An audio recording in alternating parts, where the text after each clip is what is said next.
Why don't we do this? Lin Shuzhou from the Nine Nether Alliance said, let's form a formation on the periphery to see if we can dispel the surrounding black fog and bring Elder Feng and the others back. Not appropriate. Ting Sonka said, the number of people from the demon path already exceeds ours. If we get entangled, another part of them could directly come to attack the city. What then? But Lin Shuzhou stomped his foot and said, we can't just stand by and watch, can we? If the three elders encounter any mishap, aren't we doomed all the same? No need for you. Amidst the panic among the core formation cultivators, a deep and calm voice rang out. They turned their heads and saw that Emperor Tianwu had already donned the 8 Desolates' flame armor, his gaze directed at the dense array of enemy warships ahead. I will breach the formation myself. Fellow Taoists, just hold your grounds. What did you say? Ting Sonka doubted his ears. You're going alone? There are at least 40 core formation cultivators ahead, including some at the middle and late stages, along with Ghost Fog and numerous cultivators. Going alone? How is it different from a lamb entering a tiger's den? In battle, morale must not be lost. Chun Sansi could sense everyone's fear. He didn't waste words, cast the blood-burning technique, transforming into a blazing light and soared into the sky, charging directly into the pitch-black demon path great formation. Ha! Master Xian Chang couldn't even stop him. The other golden core cultivators were left looking at each other. Quick! Master Xian Chang said, pick out 10 Taoists to accompany me in assisting Taoist Tianwu. No one responded. Ting Sonka and the others quietly retreated. The number of demon path members was large, and they had already set up a formation in advance. No one was foolish enough to rush into death. Senior brother, just let him go. 9 Returns Master glared and said, it's better if he dies. Among the crowd, Xue Jingfeng had a look of schadenfreude. Shanshi, Master Yuling, who was watching from an unnoticed corner of the city wall, couldn't hold back any longer and was about to chase after him, only to find Jiang Xie, disguised as a cultivator from Skywall City, following behind. She quickly said, Shiyu, you can't go. You too. The Eastern Jingxing divine beast blocked them. His Majesty's imperial command just now was that he goes alone to breach the formation, so neither of you need to go. Hundreds of thousands of people, millions of eyes, all watched as Tianwu rushed into the enemy formation alone. Then, a voice resounded through the heavens and earth. Great Han Tianwu, I come to breach the formation. On the south side of the Great Wall, a Foundation establishment loose cultivator found it unbelievable. He instinctively wanted to complain about Tianwu's recklessness to those around him, but in the midst of the chaos, he noticed a group of white-haired martial artists gathered together, their expressions remarkably calm compared to the others. You are from the Han dynasty, aren't you? The loose cultivator asked curiously. Aren't you worried that your emperor is going alone to breach the formation? You cultivators are such cowards. Zhu Tong spat out the dogtail grass from his mouth and said in an unfriendly tone, it's just breaching a formation? What's the big deal? What's the big deal? The loose cultivator said, do you even know how many golden core cultivators are in there? So what?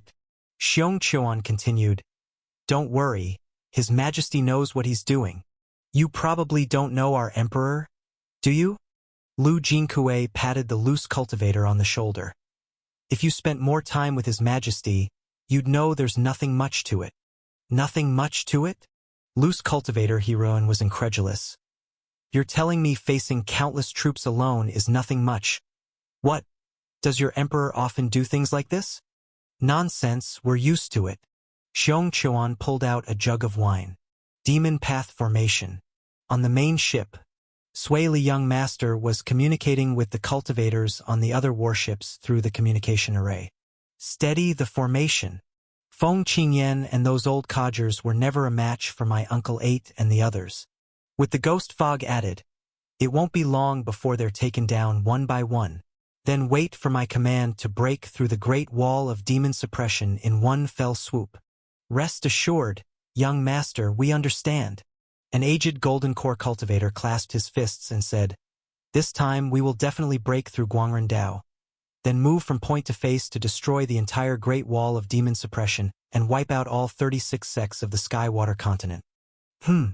Sui Li young master nodded, about to say something when he suddenly noticed something unusual in the distance. Soon after, an ancient demon clan member hurriedly reported, "Young master, things are bad. The people of Sky-Water continent are coming towards us. Why are you panicking?" Sui Li young master scolded. "How many people?" "One," the cultivator replied. "What did you say?" Sui Li young master thought he had misheard, and asked again, "How many people?" "Only one person," the cultivator repeated. "It's that Tian Wu from the eastern continent." Sui Li young master pushed him aside and drove the warship forward. After parting the thick black fog, he saw a firelight approaching from afar, eventually stopping in front of their army. The blazing fire dispersed the ghost fog, and a god with a 6-armed golden body hovered in the air. "Great Hans Tian Wu, here to breach the formation." The voice traveled across hundreds of miles. "Is it really just one person?" Sui Li young master carefully observed, confirming that there was no one following behind, only the individual himself. Arrogant. The pupils of his eyes, like those of a poisonous snake, revealed uncontrollable anger, ready to personally slay him. But the elderly golden core hurriedly stopped him. "Young master, you mustn't underestimate the enemy." "Underestimate?" Sui Li young master sneered. "Even if he's an immortal and martial dual cultivator, at most he's in the middle of the third realm. I've already completed core formation and am ready to start foundation establishment at any time. How could I fear him?" "Young master, this person is treacherous. If he dares to come alone, he must have some reliance," the old man advised. "Your status is precious. How can you take such risks?" Sui Li young master couldn't help but think about Chao Xie's incident. He had heard that, within the Luoshao Immortal Palace, numerous nascent soul cultivators pursued him, yet they couldn't resolve him. Later, the dignified heavenly killing true monarch inexplicably died in Chun Lei's hands. Thinking this way, his opponent must indeed have some hidden trump card. "Young master," the old man suggested, "why not let the other sect cultivators attack him first? If we can kill him, great. Even if not, it'll at least wear him down." Sui Li young master calmed down, accepted the suggestion, and ordered word by word, "Kill him!"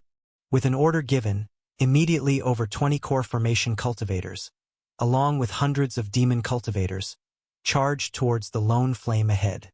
Leading was a core formation middle stage cultivator, a corpse cultivator from the immortal Ba sect, wearing the robe he served the mortal court in life, holding a spear wrapped in chilling corpse chi, attacking forward. Magical treasure, 9 frost bone spear. In the instant of thrusting, the spear tip burst with a ring of frost explosion, leaving spiderweb-like ice crystal trenches along its attack trajectory in the air. Clang! A crisp metallic clash sounded. Emperor Tianwu extended a long spear from nowhere, firmly blocking the 9 frost bone spear, preventing it from advancing even a bit. The corpse cultivator felt as if he was shaking a mountain, and the surrounding temperature suddenly turned scorching. The corpse chi entwined on his body rapidly shrank, the frost on the spear melting in the scorching flame. Just one exchange of blows, and the corpse cultivator realized he was entirely outmatched, yet wanted to withdraw but had no way to escape. Behind Emperor Tianwu, golden arms grasped different magical treasures, smashing down from all directions. The corpse cultivator hurriedly summoned a white jade shield to defend his head, but it was futile, shattering upon contact with the numerous magical treasures. He wailed, turning to ash under the crushing of the magical treasures. The action ended in but an instant. Dang old ghost! Seeing this, the remaining demon cultivators instinctively halted their advance. Among them, even if Deng Yi the corpse cultivator was not the strongest, he was certainly ranked high. But, in just one encounter, he dissipated into nothing. "Don't panic," a fanged ancient demon cultivator reassured. "After all, he's just one person. no higher in realm than us. With the ghost fog, if we cooperate, we won't fall behind. That's right. A ghost cultivator wielded a blue flag, summoning spirits like black waves hanging in the sky. He made sealing gestures with both hands, opened his mouth. Strange array patterns appeared like a vortex, absorbing all the black tide, merging completely with it, then twisted and transformed into a giant monster over 10 zhang tall. The other demon path cultivators also displayed their skills, covering for each other cautiously as they attacked Tianwu. A full 20 golden core cultivators, casting collectively against one person. Their casting shook the space, causing the mountains below to continually collapse. Initially, relying on their numbers, they quickly suppressed the daring cultivator. Logically, even if unable to kill him outright, they should at least wear him down through attrition. But gradually, everyone noticed something strange. Tianwu not only didn't seem to be running out of mana due to the wheel battle, but instead, as time went on, his combat power became more and more formidable. Before long, they could no longer suppress him, growing braver with every battle. Among the crowd, Chun Sansi's war intent surged, and the speed of true power recovery within his body had surpassed consumption. And it was still continually increasing. This state had always existed, but ever since arriving in the Sky-Water continent, he often needed to face opponents whose realm far exceeded his own. Therefore, such improvements were almost negligible. But now, facing a large number of cultivators in the same realm, the situation was vastly different. As for the ghost mist corrosion, the glazed golden body, being impenetrable to weapons and resistant to myriad spells, wasn't just talk. It could greatly reduce and weaken the effect. After another dozen rounds, the situation reversed. Not only could the crowd not suppress Tianwu, but they also started becoming flustered, with the opponent gaining the upper hand. Moreover, Tianwu's movement technique was exceedingly bizarre. Even though they had the advantage in numbers, they still couldn't trap him. Instead, they had to be on constant alert for him to suddenly appear in front of them. On the deck, Sui Li Young Master furrowed his brow. A bunch of trash. Young Master, please calm down. The old man will now dispatch a few more late-stage core formation cultivators. The elder began transmitting sound. Immediately, 2 more lights of escape rose from the back of the army, heading straight for the battlefield. These 2 were both ancient demon cultivators. One wielded a steel fork and looked like a mountain monster from a storybook. The other was an ugly female cultivator, holding a skull in her palm. Both were late-stage core formation cultivators, and the mana pressure they emitted clearly surpassed that of middle-stage cultivators. They each unleashed their full effort, their mana exploding, pouring towards Tianwu in the crowd. Chun Sansi confronted them head-on. The golden body and mana clashed, producing a dull bell-like sound. Then he flew backward, leaving a long trench in the clouds with his legs. But he quickly stabilized himself. The fire around him grew stronger, proactively charging back towards the 2. His whole being surrounded by flames, looking like a flame mountain crashing down. The ugly female cultivator was not afraid at all, muttering words in her mouth. The skull in her palm grew larger with the wind, spewing waves of evil chi, and condensed a boundary in front of her, ready to take on the assault head-on. The rest of the demon cultivators readied themselves, just waiting for the 2 to collide and struggle against each other to find a chance to launch a sneak attack. Blue bird. But just at this moment, Chun Sansi shouted. A green light shot up from his chest, transforming into a divine eagle that covered the sky, spread its wings, and let out a resounding phoenix-like cry. Chirp! The cry reverberated through the heavens and earth. The sea of clouds flipped because of it, and the eardrums of all present demon path cultivators nearly bled, with their brains feeling as if they were splitting with pain. This feathered beast's cry was specifically aimed at attacking the divine sense.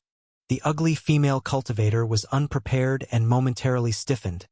The defensive boundary in front of her weakened somewhat. Qian soon, before she could make amends, the sound of a war horse's neigh rang out. A completely snow-white heavenly horse enveloped in golden light suddenly appeared. It galloped, Golden light turned into wings on its flanks, flapping as feathers shot out like flying blades. Hud, hud, hud. The dense rain of flying blades pounded down, shattering the defensive boundary into cobweb-like cracks. By you! Accompanied by a loud roar, a third spirit light surged from Tian Wu's chest. The black sky was suddenly ripped open by a silvery white scale shine. A world-ending white snake rose its head from the clouds. Even its half-exposed snake body was like a towering mountain. The reverse scale on her neck suddenly spread open, sucking all the clouds into her mouth, then transformed into a blue spiritual power breath, containing terrifying demon energy penetrating the sky, crashing towards the demon cultivators. The female cultivator's boundary could no longer hold, shattering along with her skull magical treasure. Chan Sansi had already fought his way in front of her. She had no time to dodge, frantically forming seals with her hands to cast a spell. But that piercing phoenix cry rang out again. The female cultivator's movements slowed, and she was pierced through the heart by a long spear. Burning sky-intense flames erupted from within her, consuming her flesh and blood as fuel, burning her into a charred corpse in an instant. Chan Sansi turned towards the ancient demon cultivator, and with the cooperation of the three-core formation spiritual beasts, quickly finished him off too. With layers of war intent stacking and with the aid of spiritual beasts, even late-stage core formation was no longer a match. The remaining demon path cultivators were utterly terrified. None dared to confront him head-on, scattering in all directions and continuously retreating. What are you waiting for? Go on, charge, charge. These golden core cultivators were elders from various sects of the demon path, and at this moment, they issued orders, commanding their sect's cultivators to join the battle. Thousands upon thousands of corpse cultivators, ghost cultivators, and even ancient demon warriors swarmed forward like locusts. These disciples, although unlikely to harm Chenlei, at least served as a distraction. Although it was unknown what method Chun was using to continuously replenish true power, they couldn't believe there was no end to it. However, it soon proved to be the case. It indeed seemed endless. Chenlei moved through the army like entering an uninhabited territory. People could only see a flaming meteor constantly shuttling through, leaving behind charred corpses in its wake. The three-core formation spiritual beasts, Bluebird, Qian Sun, etc., also savagely reaped the lives of the demon path disciples. Clouds of blood mist burst forth, nearly turning the entire ghost fog red. Ultimately, Chan Sansi soared into the air again. A huge bow and arrow appeared in his hands, 6 arms pulling the bowstring as if shooting stars as arrows. Split core cicada. Within each cicada contained a miniature golden core, exploding in succession to form a vast magic sea. Tian Wu charged into the demon path army formation alone. Not only did he not fall behind, but he also forced the multitude of demon path cultivators into submission. Truly a one-man army. Another half-incense stick of time of slaughter, Tian Wu still showed no signs of true power depletion, while many demon path golden cores, with their mana greatly depleted, had no will to fight anymore, starting to turn around and escape. Hiss! On the warship, the elder was dumbfounded. This person is simply like the reincarnation of the war god from the legends of the ancient demon clan. Chun Sansi did not pursue the demon path golden core who were scared out of their wits. He set his sights on the foremost main ship, first drawing back to shoot an arrow, then fully activating his 6 arms with all magical treasures blasting towards the deck. Young master, be careful. The ancient demon elder summoned his life-bound magical treasure, attempting to intercept it, but upon contact, was knocked flying. Hee. Sway Li young master sneered. These worthless ones, if I had known earlier, I should have come myself. It's your turn now. Chan Sansi wasted no words with him, his long spear thrusting like a dragon, followed by 100 magical treasures. Sway Li young master suddenly let out a roar that shattered space, the surrounding space cracking like glass. The bloodline of the ancient demon clan within him boiled. Red crystal scale armor lit up on his skin surface, lava-like bloodline patterns spread from his spine to his neck. His body swelled in size, each muscle's bulge accompanied by an air burst, and as his feet stepped, A massive dent was embedded on the deck of the warship. He drew out a massive battle blade, liquid abyss demon fire flowing across its surface, slicing forward, the sword aura tearing through space, leaving lava-like cracks in the air. Boom! Chun Sansi's unstoppable force finally came to a halt, retreating violently towards the rear, steadying his steps only at the edge of the deck. This Sui Li young master surpassed all others by far. His strength, compared to Elder Huang, was probably much stronger. Prepare to die! Sui Li young master roared in anger, the impact of his sprint so intense it produced sonic booms, the abyss demon blade repeatedly hacking forward. Although Chun Sansi's brute strength was inferior, he didn't dodge in the slightest, the flames on his body suddenly turning dark red.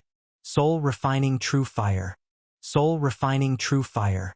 The flames erupting from Chun Sansi's body transformed from the dark red color of hell to a brilliance as dazzling as the scorching sun. Splendid great sun, impossible to gaze upon directly. The Sui Li young master, holding a demon blade, felt as if he were facing the ancient golden crow. His eyes stung, his divine soul trembled, and his body spasmed, revealing flaws in his brutally executed saber technique, which his opponent accurately seized. Clang! The dragon abyss sword swept across. The Sui Li young master regained his senses at the last moment, raising his demon blade to barely block the sword's edge, staggering backwards several steps. He looked up once more, only to feel that Tian Wu was like the midday sun, experiencing the intense pain of his divine soul being torn apart again. Damn it! This strange true power flame could burn the divine sense. The Sui Li young master, being a pure body cultivator, hardly tempered his divine sense, maintaining it only at the average level for the same realm. But Tian Wu's divine sense surpassed his own realm. Even among the late Golden Core stage, he was undoubtedly exceptional. The Sui Li young master couldn't resist it at all. After his divine soul was injured, no matter how capable he was, he couldn't display any of it, causing chaos in his ranks. Black obsidian demon armor. Unable to hold on any longer, he quickly summoned a magical treasure, adorning his body with a set of ink-black battle armor. Clang, clang, clang.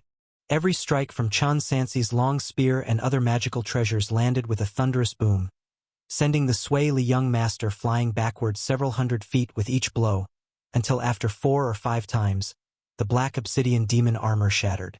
The ancient demon young master spat out a mouthful of dark red blood, smashing the deck into a pulp. Chun Sansi pursued relentlessly, delivering yet another spear strike from the sky, like a dragon god raising its head and diving toward the ground. Sui Li Wu hadn't caught his breath yet, let alone mustered the power to respond.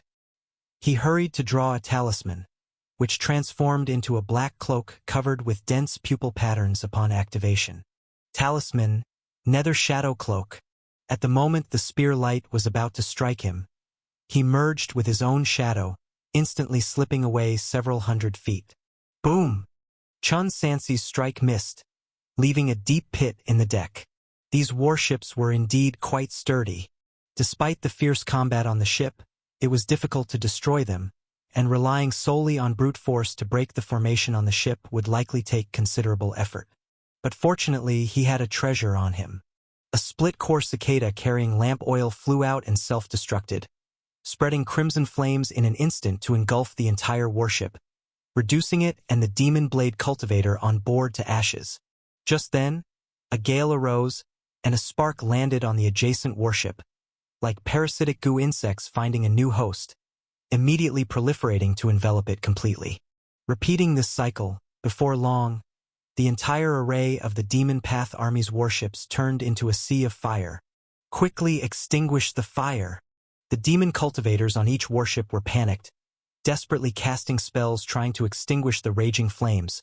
But whether they used yin qi or water magic, it was all to no avail as they watched the fire grow larger, formations breaking and no longer generating ghostly fog. While setting fire to the ships, Chun Sansi continued to pursue the Sui Li young master. In the distance, standing on the Great Wall of Exorcism, Tens of thousands of people saw Tianwu alone breaking into the enemy army like an uninhabited territory, first killing several golden core cultivators in the chaos, then igniting the warships as the sound of explosions and wailing echoed endlessly. The entire Demon Path army was thrown into chaos. What a monster! Ting Sonka and others were all left speechless. How is this possible? Lin Shuzhou leaned against the parapet, stretching his neck as if he'd move his head closer to the battlefield with the flying head technique. No cultivator of the same realm can withstand even a single move from him. Could it be that the golden core we've cultivated is fake? That Sui Li young master, a body refinement genius of the ancient demon clan, got beaten like a spoiled brat in front of Chun Lei. Where does his true power come from? Why is it inexhaustible? Yes, now it doesn't seem so unjust that Chao Xie died at his hands. The Great Wall was in an uproar. Loose cultivator He Ruiyuan finally understood why these mortal martial artists hadn't been worried about Tianwu before. Tisk, tisk, Master Xuanqing marveled. With such divine prowess, one could hardly find a few comparable individuals even searching through ancient texts over millennia. He thought to himself, could it be that Huiqing had long seen this child's extraordinariness, which is why they befriended him? Indeed, Master Yuling muttered blankly. That damned ghost actually unearthed such a promising talent among the mortals before departing. As more and more warships burned, the ghostly fog began to dissipate at a speed visible to the naked eye. The pressure on the three righteous nascent souls was greatly reduced, and although they still couldn't claim victory, they were no longer in immediate danger. Good lad! Feng Qingyan waved the heavenly abyss ink rhythm brush, painting a mountain to crush toward Emperor Tianqi, while merrily saying, Taoist Tianqi, if you continue to tangle with the old me, your army formation might be breached by Tianwu alone. Zhao Rui, naturally aware of the situation over there, but he remained unwilling. If today he could muster the momentum to slay those three nascent souls, so what if Tianwu possessed the abilities of the heavens? Thinking so, he had no intention of holding back, the dragon body raising a yin gale, fully attacking the cultivator in front of him. The remaining two initially had the same idea, until the situation in the army changed once again. The Sui Li young master kept fleeing using the nether shadow cloak, but each time he activated a talisman, it caused a huge consumption on his body, and the power of the talisman was constantly weakening. Finally, he was caught up by Tianwu, who had employed triple blood burning. Extreme divine power combined with soul-refining true fire made it impossible for Sui Liwu to judge how the opponent would strike. After blocking randomly a few times, he suffered severe injuries, fell from the sky, and crashed heavily onto a mountain peak. His whole body charred black as if roasted, completely losing the ability to fight back. Big guy. Chu Sanyuan looked at Elder Sui Li. The young man in your clan can barely hold on. Nephew. Sui Lian no longer had the heart to fight, swinging the chain and driving the giant axe, crashing it onto the giant sword transformed by Xiaopaksu. Dong! The golden sky giant sword, which had been in a fierce battle until now, couldn't withstand it, spinning and flying backward into the ground and shattering suddenly. Xiaopaksu separated from the giant sword, a trace of blood seeping from the corner of his mouth. He hurriedly formed hand seals to suppress his chaotic meridians. Taking this opportunity, Elder Sui Li leaped up, like a mountain rising from the ground, completely covering the blazing sun above the 9 heavens. The dragon entwining soul-shattering axe tore the sky, seemingly splitting the entire firmament in two, and relentlessly chopped towards Tianwu dozens of miles away. Chan Sansi, who was about to deal a fatal blow to the Sui Li young master, felt a terrifying oppression from above, as if the entire heavenly dome was collapsing towards him. He knew very well that if he insisted on pursuing the kill, he would likely either die or be seriously injured. Moreover, with the ghost fog dispelled and this Elder Sui Li coming this way, it meant the pressure on the nascent soul of the righteous path decreased sharply. Having achieved the objective of this battle, he had no need to take further risks. Great Sadness Embryo Collection Soul-Suppressing Bell. Suppress. Chun Sansi unleashed a talisman. A copper bell soared into the sky, colliding with the giant axe that could split the heavens and the earth, the resulting sound waves overturning several mountain peaks. The towering body of Elder Sui Li stiffened. Taking advantage of this opportunity, Chun Sansi summoned Qian Sun, simultaneously employing triple blood burning, transforming into a streak of spirit light and vanishing instantly. Nephew, Elder Sui Li, too, had no intention to chase, withdrawing from the Fat Yanshangdi state, returning to normal size, and reaching the mountain peak to check on his kin's situation. Cough, cough. The Sui Li young master finally caught his breath but continued to cough up blood, barely clinging to life. Sui Lian administered healing for him on the spot. With the loss of one nascent soul, the remaining 2 demon path nascent souls were outnumbered, losing any advantage they had. Let it go. Chu San Yuan dealt with the musical harmonies of Shangguan Yun while transmitting, Taoist Tianqi, it seems we can't capture these people today. It's better to retreat first. Don't let impulse ruin your Taoist practice. So be it. Zhao Rui didn't linger over the battle, disappearing into the clouds after another exchange. Chu San Yuan also turned into a shadowy wind, returning to the demon path army. Immortal fire? She had intended to extinguish the sea of fire directly, but upon getting close, she sensed the extraordinary nature of the abnormal fire. The warships at the front can't be saved. Emperor Tianqi hurriedly commanded the rear fleet to retreat. In their first major clash, both armies suffered significant losses. Your Majesty, a great song general hurried over. Should we sound the gong to withdraw the troops first? Morale has crumbled. It's indeed impossible to continue the assault, but there's no need to retreat the entire army. Emperor Tianqi said in a deep voice, order the blood demon army to charge the city immediately, while the disciples of various sects rest at the rear, deploy warships to reform the formations, and focus on destroying the Great Wall's restrictions. Just now, with Chun Sansi breaking the formation alone, he had the demon cultivators terrified. They surely wouldn't dare to attack the city proactively.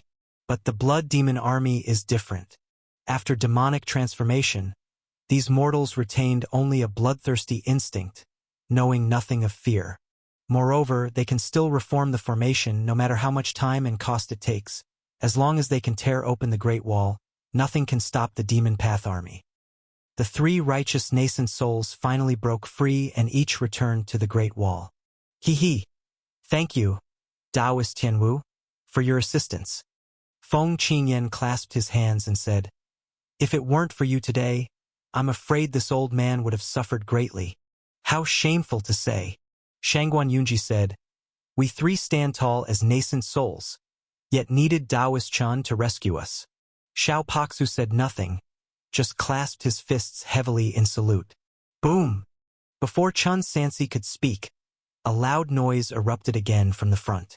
On the barren land, the battleships of the Demon Path army began to reassemble, and below, the Blood Demon army surged like waves, directly charging towards the Great Wall.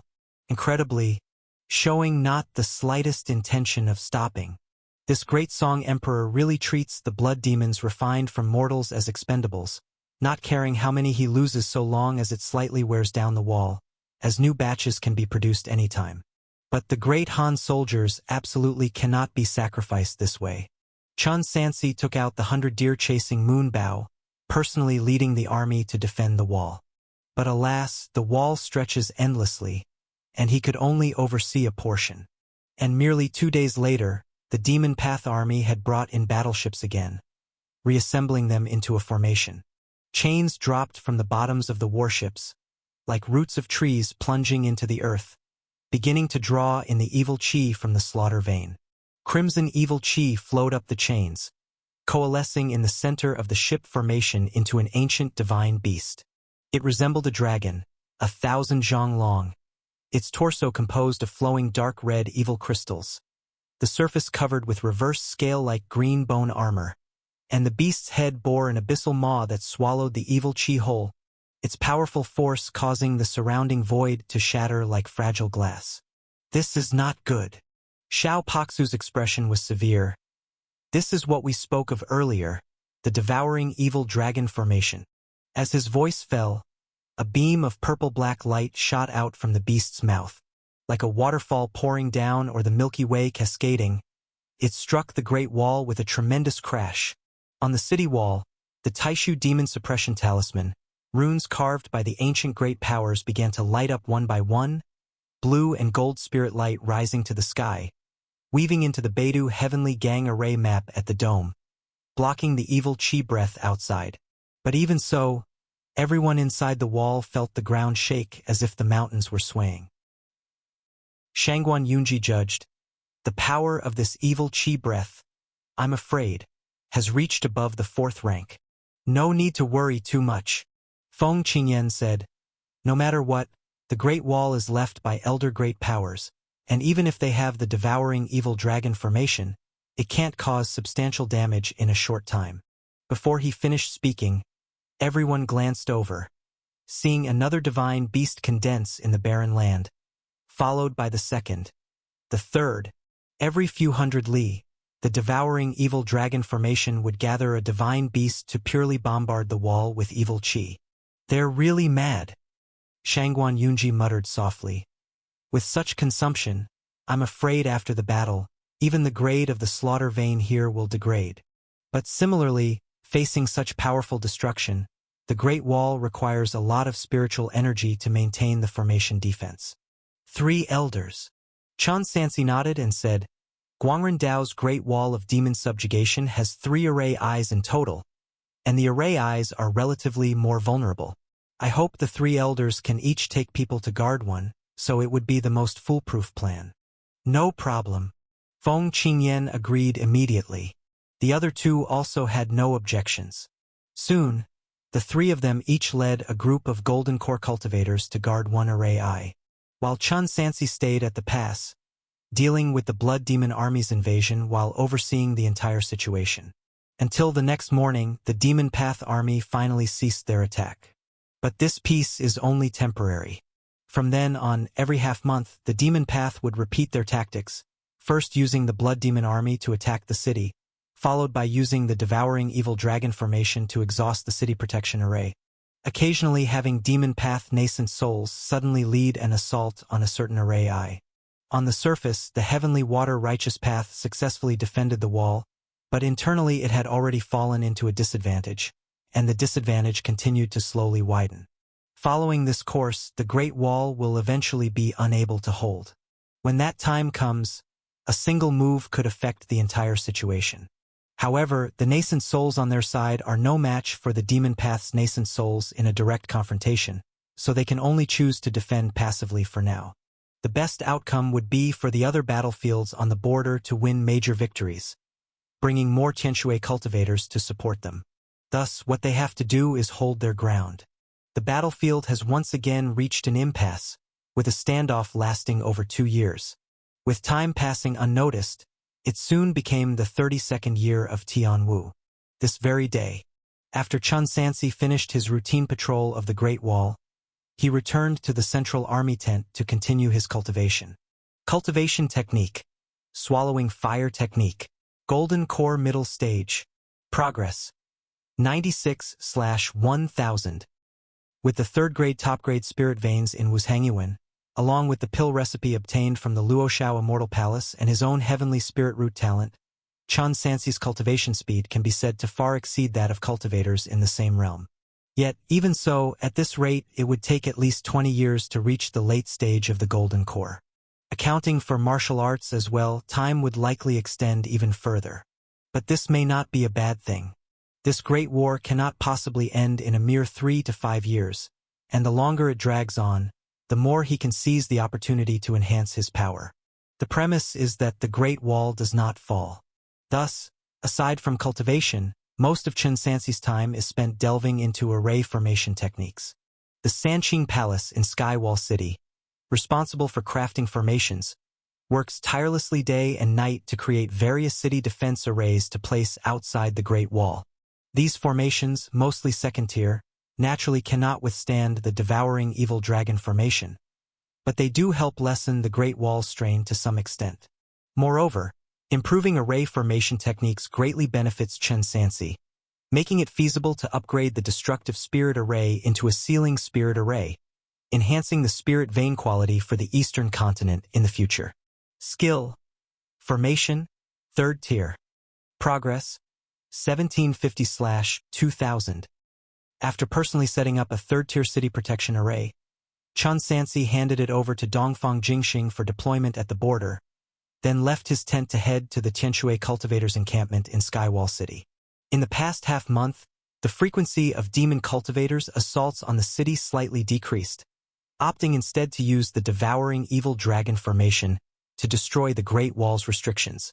However, the cultivators of Skywall City never rested. They either fulfilled their duties, cultivated, or gathered for drills. Mortal soldiers need to practice the National Fortune Army Array, and cultivators must equally master various immortal path formations. Greetings, Your Majesty. Zhou Weijin, in charge of drill command, saluted with a cupped fist and bowed head. Behind him, thousands of immortal officials paused their activities, joining in saluting. Long live Your Majesty! The mountain call echoed through the heavens. Ever since the last battle, when Chun Sansi plunged into the demon army alone to rescue several nascent souls in front of millions, these young cultivators held him in considerably greater awe than before. At ease, continue your drills. Chun Sansi began personally directing the exercises. At this moment, the cultivators were training in a sword array called the Zhou Tian Star Demon Execution Great Formation, capable of mobilizing the power of star formations, and the more participants, the greater the array's power. Any formation requiring a large number of people to form and remain unbreaking and steady is an exceedingly difficult challenge. But for Chun Sansi, it was precisely the opposite. His previous, commanding soldiers' skill entry could be applied to the Tianshui cultivators of Skywall City as well. Thus, when thousands deployed the Zhou Tian Star Demon Execution Great Formation, it operated like a colossal machine in orderly cohesion. Furthermore, Skywall City, unlike typical sects, functioned more like a military unit, with immortal officials sharing meals and quarters, fostering inherently high levels of rapport. The day after day of exercises finally led to a qualitative change today. The cultivators seemingly understood their comrades nearby, channeling mana smoothly among each other, even achieving yin-yang complementarity and 5 elements generativity. In such a state, their sword edges not only bore the power of the star formation, but also shimmered with a faint layer of golden light, causing the formation's power to surge dramatically. Divine skill. Controlling immortals. Mastery. Progress. 0/1000. Utility. 5 elements rotation. 5 elements rotation. Through day and night exercises, the heavenly soldiers and generals attuned their minds, and during spellcasting, different spiritual powers complemented and counteracted each other, gathering a golden light of exorcism. Each cultivator had their own spirit root, often differing in attributes. Yet, under the effect of 5 elements rotation, it was possible to amplify each cultivator's strengths and compensate for their weaknesses, eventually converging into an impeccable 5 elements demon exorcising golden light. After years of gradual honing, the controlling immortal's divine skill finally advanced further. Report to Your Majesty. A sharp voice rang in his ears. Dongfang Jingxing appeared out of nowhere, whispering, "Visitors from the demon-slaying sect wish to have an audience." Demon-slaying sect? Chun Sansi was slightly surprised. It had been years since he'd seen them. "Who has come?" Dongfang Jingxing replied truthfully, "The leader is wearing a fox mask." "Oh? Quickly. Invite them to the central army tent." "But wait." Chun Sansi's eyes darted. Then he added, "Prepare a pot of wine. The best spiritual wine." "Yes." Dongfang Jingxing immediately complied. Chun Sansi returned to the central army tent to wait, and before long, 2 cultivators straightforwardly appeared before him. One wore a fox mask, the other was stately and dignified. They were unmistakably Dugu Ao and Shangguan Siheng. Years had passed, Dugu Ao remained the same, while Shangguan Siheng had already achieved core formation. "Senior Dugu, Taoist Shangguan, it's been a long time. How have you been?" "Wait outside." After a brief exchange, Duguayao instructed in a deep voice. Only 2 people remained inside the tent. Senior Dugu, this is excellent spiritual wine. I wonder if it suits your taste. Chan Sansi gestured for the other to sit and said, I wonder if there's something important you want to discuss on this visit? I'm here to help guard the Great Wall and also to give you a heads up. As for the wine, Duguayao seemed somewhat reluctant, gently pushing away the wine pot. But at that moment, a gentle breeze entered the tent, carrying the aroma of the wine, which was so fragrant it was intoxicating. His throat moved a few times, and the pushing motion finally stopped as he grabbed the wine pot in front of him. A taste won't hurt. It's been years since I've touched wine. Duguayao poured himself a cup, sniffed it, and after a light sip, clicked his tongue. It's indeed good wine. What is it brewed with? A 1,000-year spirit plant from the Floral Medicine Palace, plus the rare spiritual beast essence blood. Chan Sansi observed the subtle movements of his counterpart, then asked, Might I ask what I should be mindful of, Senior? The Heavenly Sword Sect. Duguayao drank the contents of the cup in one gulp. Why? Chan Sansi pondered seriously. Because I killed Chao Xie, and they're seeking revenge? No. Duguayao refilled his cup, speaking slowly. It's because of Zhang Huiqing and Zhang Xie. Senior Huiqing and senior sister? Chen Sansi was even more perplexed. There's something you might not know. Duguayao started drinking cup after cup. The Heavenly Sword Sect and the Qingshu Sect have an age-old feud. What kind of feud? To prepare, Chen Sansi needed to know the whole story. It's hard to say, hard to clarify. Duguayao found the cup a bit small, so he lifted the wine pot directly to his lips.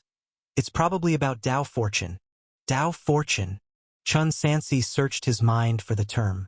In his readings, there were very few relevant mentions. Similar to national fortune? That's right. Duguayao placed the wine jar heavily down. In this world, there is not only spiritual energy but also various qi fortunes. Qi fortunes flow, rotating through the heavenly stems. National fortune is the collective will of the people, transforming into dragon veins, carried in mountains and rivers, society. Tao fortune is like the national fortune, being the backbone, merit as blood, karma as veins, born by the sect. Just like national fortune, Tao fortune prospers, the sect flourishes, and its heritage continues. Conversely, if Tao fortune declines, the sect is likely to gradually fall until its lineage breaks. All sects under heaven have their own Tao fortune. However, for most sects, this Tao fortune is fragile and can easily be replaced by other sects, making it almost unobservable. Only starting from the 12 upper sects does Tao fortune become stronger, and the 3 great heavenly sects hold more than 70% of the Tao fortune in the world. The Heavenly Sword Sect and the Qingshu Sect struggle is over Tao fortune. Chan Sansi nodded. Given this explanation, the Qingshu Sect ultimately only has 2 nascent soul cultivators, hardly enough to make the Heavenly Sword Sect, one of the 3 heavenly sects, envious, right? Heh. Duguayao grabbed the wine pot. Besides national fortune and Tao fortune, there is a 3rd type of qi fortune in the world, human fortune. Human fortune is one of the heavenly Tao's retreats. At its extreme, it can consume the decline of national fortune and reverse the tribulations of Tao fortune. You mean to say? Chan Sansi paused, speaking more forcefully. The Heavenly Sword Sect is targeting Senior Huiqing's personal qi fortune? He never would have thought that the young supreme elder of the Qingshu Sect had a qi fortune so formidable that even the 3 heavenly sects regarded it warily. It's just speculation for now. Duguayao said, From what I know, Zhang Huiqing has a formidable qi fortune, and in due time, ascension is guaranteed. Since the Heavenly Sword Sect and the Qingshu Sect have an age-old feud, naturally, they would not want the Qingshu Sect to produce a great power, hence they'd likely take some action beforehand. In such matters, Chan Sansi curiously asked, Doesn't the Holy Sect intervene? It should be known that the Heavenly Water Righteous Path not only faces attacks from the demon path, but also has to fend off the covetous demon clan. effectively fighting on two fronts. In such a situation, shouldn't they protect a talented cultivator appearing among the human race by any means necessary? Of course they would, and not just the holy sect. Duguao sneered. That boy Zhang Huiqing is specifically named by the upper realm immortals as someone they want. An escort? Chen Sansi was a bit astounded. It seems that this so-called personal chi fortune is even more powerful than he imagined. But then again, those immortals can only keep track of the 36 commanderies of heavenly water and can't do anything about the demon path and the demon realm. Duguao continued, now that all the Qingshu sect disciples are on your side, who knows what might happen, so I advise you to be careful not to get involved. I see. Chen Sansi was thoughtful. From the visible perspective, the Heavenly Sword sect, except for one golden core and a few outer disciples, doesn't seem to have many people in Guangrendao. It doesn't really seem like they're planning to target the Qingshu sect. Of course, it's also possible that they're planning to try other methods, as Rong Rojuan is still lurking in the shadows. Senior also mentioned my senior sister earlier? Yes. Duguao finished the remaining wine in the jar in one gulp. The Heavenly Sword sect not only wants to deal with the Qingshu sect, but is also looking for that Jiang woman. The demon seed inside her is something the upper realm immortals have also named. Chen Sansi looked at his counterpart. Senior Dugu, you even know about the demon seed? What? Did you forget it was me who saved you from the demon seed on Little Witch Mountain last time? Duguao asked. Where is that girl? Where did she go after coming out of the Luoshao Immortal Palace? The demon seed took over, and her whereabouts are unknown. Chen Sansi didn't reveal it. His interactions with Duguao weren't frequent, so he could not completely trust him. Moreover, he had a hypothesis about this person that he needed to verify over time. All right, I'm just giving you a reminder. Duguao didn't press further. In any case, you're involved in quite a few matters, so be cautious. Thank you, Senior, for the special warning. Chen Sansi rose and said, after the long journey, let me arrange a fine cave mansion for you to rest. Later, I will gather the Taoists to discuss how to attack the Demon Path army next. The fact that the demon-slaying sect could send people was indeed a pleasant surprise. Duguao's prowess was something he had witnessed firsthand, at the 10,000 layer of chi refinement, his strength rivaling that of a late-stage nascent soul great cultivator. There's no need for a cave mansion for me. I said I'd help, but I didn't say I'd do it personally. Duguao noticed Tian Wu's intention and said, I will leave behind a few core formation disciples of the demon-slaying sect. Senior, Chen Sansi tried to persuade. With your strength, you could take the demon path by surprise, and there's really no need to waste too much time. It's not about time. Duguao's eyes became more profound beneath the mask. Did you forget what I told you before? Chen Sansi knew that for certain reasons, Duguao didn't want to reveal his strength, usually presenting himself at the fake pill realm. He attempted to reason, but Senior, we're in a disadvantageous position now. If any unexpected incidents occur, and the demon path floods in, it may cause devastating harm. Devastating harm? Duguao halted his steps, losing all of his previous warmth, his voice turning cold abruptly. What does it matter to me if more people die? Chen, I only advised you out of our acquaintance and the fact I was passing by, so don't push your luck. At this point, Chen Sansi naturally couldn't push further, and he heavily cupped his fists. I understand, Senior. Little Bamboo. Pack the Bihai Chow Sheng wine into the storage bag for Senior Dugu. Forget it. I'm not fond of wine anyway. Though Duguao said this dismissively, he didn't leave right away, waiting until the eunuch handed him the storage bag before transforming into a light of escape, soaring into the sky and vanishing. Could it be or not? Chen Sansi watched the departing figure, lost in thought. After seeing Duguao off, Chen Sansi arranged accommodation for Shangguan Siheng and the others. He planned to return to continue his cultivation, but suddenly saw a 1,000-foot plume of smoke rising into the sky. Your Majesty! Wang Li hurriedly arrived on a Shuhu horse, dismounted, and said, the nascent soul of the demon path, Chu Sanyuan, launched a surprise attack on the Great Wall's Jianumber array I half a stick of incense ago. Chun Sansi calmly asked, "What is the situation?" "The array I was defended successfully. Moreover, Feng Qingyan from the Wanxiang sect and Xiao Paxu from Qingshan Mountain jointly injured the demon path's Chu Sanyuan." Wang Li paused. But these two seniors did not heed advice and insisted on leading their men to pursue, so I came to report. Don't these people understand the principle of not chasing cornered enemies? Just as Chun Sansi was about to ask for more detailed information, he saw someone flying crookedly using sword control. "Stupid boy!" Mu Chutai pointed at him and scolded. "What are you standing around here for? Hurry and go rescue them?" Seeing his master, Chun Sansi suddenly recalled something and hurriedly asked, "Wang Li, who are Xiao Paxu and the others taking out in pursuit?" "Half are disciples from Qingshan Mountain, and the other half are disciples from Qingshu sect." Wang Li added, "Also, Master Yuling from Baihua Valley is among them." "Damn!" Chun Sansi's expression darkened. One must know that there are fundamental conflicts of interest between Qingshan Mountain and Qingshu sect. Connecting back to Duguao's warning, the Heavenly Sword sect itself did not come, but it is very likely they instigated Qingshan Mountain to trip up Qingshu sect, and the latter is evidently happy to cooperate. Moreover, the blind woman has always been by the master's wife's side. If anything were to happen, the consequences would be unimaginable. "Hurry!" Chun Sansi ordered. "Take me there." Wasteland. Led by Xiao Paxu, they led hundreds of cultivators and 2,000 great Han soldiers in a full-speed pursuit. "Quick! We must not miss this opportunity."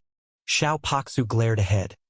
"As long as we eliminate this old demon woman, the defense pressure on the Great Wall will be greatly reduced." "Brute!" Master Xian Chang used a talisman, and his escape technique was able to keep up with the nascent soul level, and he cursed, "You fool! Stop chasing! Aren't you afraid of an ambush?" "I don't need your pathetic reminders," Xiao Paxu retorted unceremoniously, and then said, "I know in my heart, if we still can't catch up past the Broken Soul Cliff, I will naturally bring the people back." About 500 feet in front of them, the injured old hag Chu Sanyuan was stepping on a cloud of black mist, leading a group of defeated soldiers in a hasty retreat. As long as they crossed the Broken Soul Cliff ahead, they would reach the territory of the Demon Path garrison. Seeing the pursuers approaching from behind, Chu Sanyuan no longer cared about the disciples beside her, and sped up her escape alone. "Stop!" Xiao Paxu formed seals with his hands, and the golden cloud sword glowed brightly, with strands of sword chi tearing through the void, slashing forward like golden lightning. Chu Sanyuan lifted the cloak draped over her, seemingly woven from coarse cloth, but in reality as hard as a shield, blocking the strikes of the sword chi. She hid behind it unharmed, even using the impact force of the sword chi to move backward a long distance again. A few more casting attempts, and she could pass the Broken Soul Cliff and enter a safe area. "Damn it!" Xiao Paxu kept performing the sword control technique, but it was to no avail. "Let me handle this." Feng Qingyan stepped forward, the Heavenly Abyss ink rhythm brush hanging in midair in front of his chest. His left hand made seals as fast as fleeting phantoms, while his right hand merged two fingers, gently slashing across his forehead, creating a cut. A thread of essence blood flowed out of the wound like a thread, forming into a pool of blood ink in front of him, then completely absorbed by the Heavenly Abyss ink rhythm brush. With blood as ink, and Tao as the brush, Feng Qingyan grasped the Heavenly Abyss ink rhythm brush, standing on Cloud Peak, waving the bloody ink, sketching an imposing blood-colored mountain with just a few strokes. "Descend," he uttered lightly. The mountain materialized into reality, suddenly descending from beyond the 9 heavens, with a terrifying oppressive force that even twisted the void. Chu Sanyuan felt everything around darken, and looking up, saw the blood-colored mountain blocking the sky, with no chance to dodge. She muttered incantations, pouring mana into the morning stick, and then soared into the sky. As the two collided, there was a thunderous explosion, with layers of shockwaves spreading like a tsunami. Moments later, the mountain shattered and dissipated, and Chu Sen Yuan let out a mournful wail, dropping straight from the sky like a bird with clipped wings, crashing heavily into the middle of Broken Soul Cliff. Elder! Master! Several nearby Demon Path Golden Core cultivators saw this and flew toward Broken Soul Cliff one after another. I say, Old Feng, if you had such means, why didn't you use it earlier? Xiao Paksu shouted loudly, Fellow Taoists, follow me to kill the demon woman. Before he finished speaking, he led the charge toward Broken Soul Cliff. Master Xian Chang hesitated for a moment, but ultimately chose to follow up with his people. The group descended onto Broken Soul Cliff. Xiao Paksu's eyes emitted a golden light, quickly locating the old hag's hiding spot and surrounding it with his people. However, the supposed desperate Chu San Yuan showed no panic at all, instead giving the crowd an eerie smile. After a brief silence, Xiao Paksu sensed something was wrong. Not good. Retreat quickly. Want to leave now? Chu San Yuan let out a piercing laugh. I'm afraid it's too late. She suddenly ripped open her chest, revealing shocking decayed flesh, with streams of evil qi penetrating from within, spreading to her emaciated hands, before thrusting her 10 fingers fiercely into the soil. Rumble! In an instant, the earth shook and the mountains swayed. From deep within the earth vein, there came the shattering sound of glazed glass. Dark red fissures snaked their way from the old woman's cloth shoes, where purple-black crystals emerged from the surging earth, and thick blood mist, accompanied by the cultivator's exclamations, soared skyward. Earth evil rises, heavenly evil converges. The old woman's withered hand formed the lotus seal, and among her disheveled gray hair, emerald green phosphorus fire rose. The ground over 100 li in radius revealed blood-colored vein-like patterns, as 72 whirlpools of evil qi erupted simultaneously. The evil qi within the whirlpools fused with the blood mist pervading the mountain forest, transforming into deadly poison fog. Quick! Restrain your breath, Master Xuanqing shouted loudly.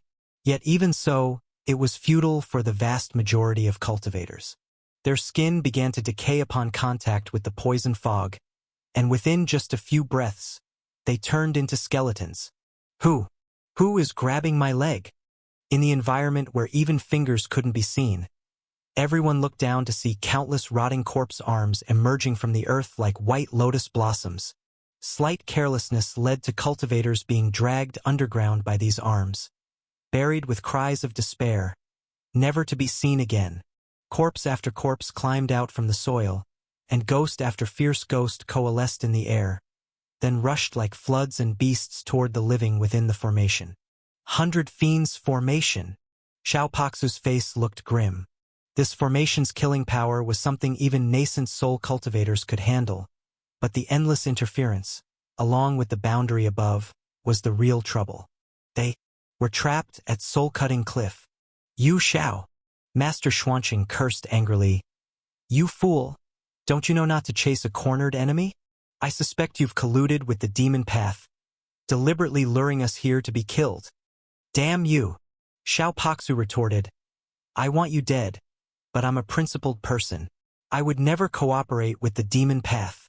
You're still pretending? Master Xuanqing gritted his teeth. I swear that even if I die today, I will fight you. Gentlemen, Feng Qingyan urged. At times like this, we should work together and find a way to escape. Otherwise, if Zhao Rui and Sui Lian arrive, we won't even have a grave to rest in. Man and sword become one. Xiao Paksu turned into a golden light, merging into his life-bound spiritual treasure, and drove straight towards the nascent soul old woman. Feng Qingyan followed closely behind.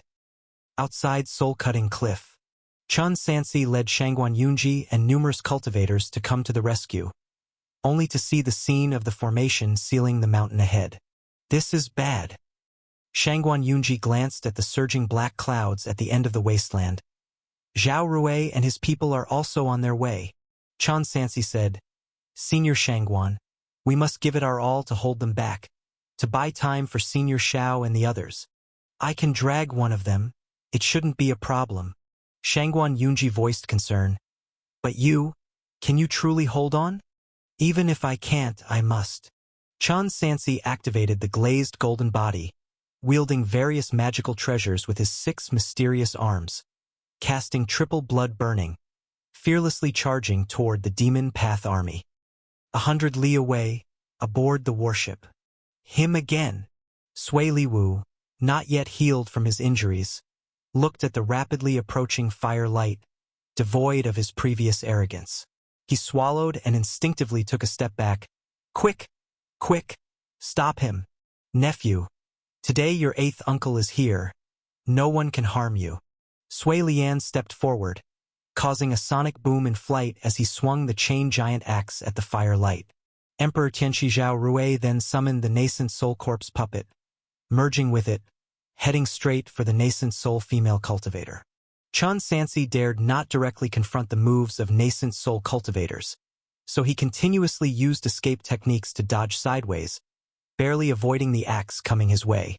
The axe light tore through the cloud sea, then landed on a mountain 100 li away, cleaving it in two. Young man, you are quite audacious.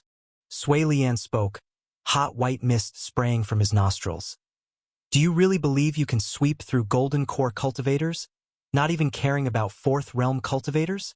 Whether or not to care, let's fight first. Suppress. Chan Sansi pinched a formula and chanted a spell, causing a copper bell to descend from the sky. Sui Lian did not dodge or evade, once again swinging the dragon entwining soul-shattering axe, as if striking a bell, colliding heavily with it. Dong! As the bell's sound echoed through the skies, the ancient demon elder's figure was sent flying backwards, and the copper bell shattered, returning to a talisman in its owner's hand. Chan Sansi looked intently and noticed that there were cracks on the surface of the talisman. Recently, he had been using the soul-suppressing bell frequently to deal with nascent soul cultivators, and if this continued, it would likely be ruined. But under the current circumstances, it was clearly not the time to feel distressed. Without any hesitation, Chan Sansi forcefully reactivated the soul-suppressing bell and slammed it towards the ancient demon elder once more. Inside the broken soul cliff. Help! Let me go! Let me go! More and more Qingshu sect disciples were dying within the Great Formation, their screams incessant. Amidst the chaotic battlefield, the young Taoist at 16 was either scared stiff or something else, standing motionless, staring blankly at the boundary overhead. Watch out! Su Yong thrust his sword out, shattering a fierce ghost trying to sneak attack the young Taoist from behind. He rebuked, "You're from Baihua Valley? Why are you standing still?" The young Taoist then shifted his gaze to the ground, scratched his head, and saluted. "Thank you, Senior Brother Su Yong, for your help. Save the talk. I can't look after you. Figure out how to survive on your own." Su Yong said this and continued to deal with the other zombies. The young Taoist at 16 continued to raise his head, staring dumbly at the Great Formation. Not far from him, Master Yuling was breaking through with Zhang Xia. She held down her disciple's hand, preventing her from drawing her sword, and transmitted, "You can't be exposed. After Luoshao Immortal Palace, the people of Kungsu are already keeping an eye on us. If the demon seed appears again, it will likely result in a siege. Everyone will die." Zhang Xie said calmly as she looked at the Great Formation. "Wait a bit longer." Master Yuling said, "Sanshur will definitely bring people to support us. As long as we can escape the formation, we will surely retreat back." She sensed something unusual behind her and quickly summoned a gigantic lotus to envelop herself. 4th rank talisman, Brahma Sound Purifying World Lotus. Within the poison fog, a flash of starlight appeared, and the mighty mana of a nascent soul cultivator fell, striking the lotus. The lotus remained unmoved. "Is it you?" Master Yuling opened the barrier and saw the figure of the assailant. It was surprisingly Rong Rojuan, the former elder of the Heavenly Sword Sect. "And me!" Master Dongwei appeared silently. After several years, he had already recovered to the nascent soul realm, waved his hand, and stirred the poison fog, devouring like a fierce beast. Jiang Xia wanted to stop them, but she was no match for a nascent soul cultivator and was sent flying with just one attack. You too, Master Yu Ling, while relying on the talisman for support, said, "You were once from the righteous path. How can you join forces with the demon path? Do you not fear disrupting your Dao hearts? Who told you we came to help Chu San Yuan?" Master Dongwei said, "We've been waiting here just to ask you a few questions. We kindly ask Taoist Yu Ling to inform us of your disciples' whereabouts." Rong Rojuan said coldly, "I have nothing to tell." Master Yu Ling spun her hand, and the lotus around her bloomed, with the barrier shining brilliantly as if a golden crow had descended. Yet, after all, she was only a golden core cultivator. Even with the talisman, how long could she withstand? Under the repeated spell bombardments, the lotus exploded with a bang, countless petals falling like rain. "Where are you going?" Rong Rojuan utilized the moving ruler to teleport, intercepting Master Yu Ling, who was trying to escape. Master Dongwei directly summoned the spirit-trapping rope, tightly binding her, leaving her unable to move. Rong Rojuan placed her right hand directly on Master Yu Ling's heavenly spirit, beginning to cast the soul-searching technique. Since Taoist doesn't wish to speak voluntarily, I have no choice but to search myself. The soul-suppressing bell strikes again. Elder Sui Li let out a roar akin to a primordial beast, the giant axe emitting a blood-red glow, like a falling meteor, colliding aggressively with the soul-suppressing bell. Boom! After many clashes, the soul-suppressing bell finally reached its limit, shattering like broken porcelain and then transforming into a stream of light falling into Tian Wu's hand. The talisman appeared extensively damaged, becoming dull and dim, completely reduced to a piece of waste paper. Buzzing around like an insect, truly annoying. Elder Sui Li had no patience to continue entangling with the white robe, shouted violently. The true power surged out from within, his body merging with the heaven and earth laws, continuously growing until reaching the heavens. Thadian Xiangdi. After the enlargement, the ancient demon elder wielded incomparably vast true power with each move. Even distorting laws, the air within dozens of miles around became extremely heavy. Yet his own speed was unimpacted, instead becoming faster, suddenly catching up to Tian Wu, dropping the axe once more, opening the heavens. The small silhouette of the white robe flickered back in the air, barely avoiding the axe's light, not fleeing but launching a backward charge. Courting death. Elder Sui Li's sun-like pupils showed disdain, raising his left hand, intending to slap him dead like an ant. Just as his five-finger mountain-like palm was a mere several feet from the white robe, he suddenly felt an unusual heat. Then he saw a flying sword handed off by Tian Wu, surrounded by flames, suddenly changing to crimson red. Not good. It's the immortal fire that burned the ship that day. On instinct, Elder Sui Li felt fear, stopped abruptly, retreated violently, narrowly avoiding danger. The flying sword burning with immortal fire fell in a forest 100 miles away, instantly turning it into a sea of fire. After the failed strike, Chun Sansi did not linger in battle, performed the triple blood burning, aiming to increase the distance.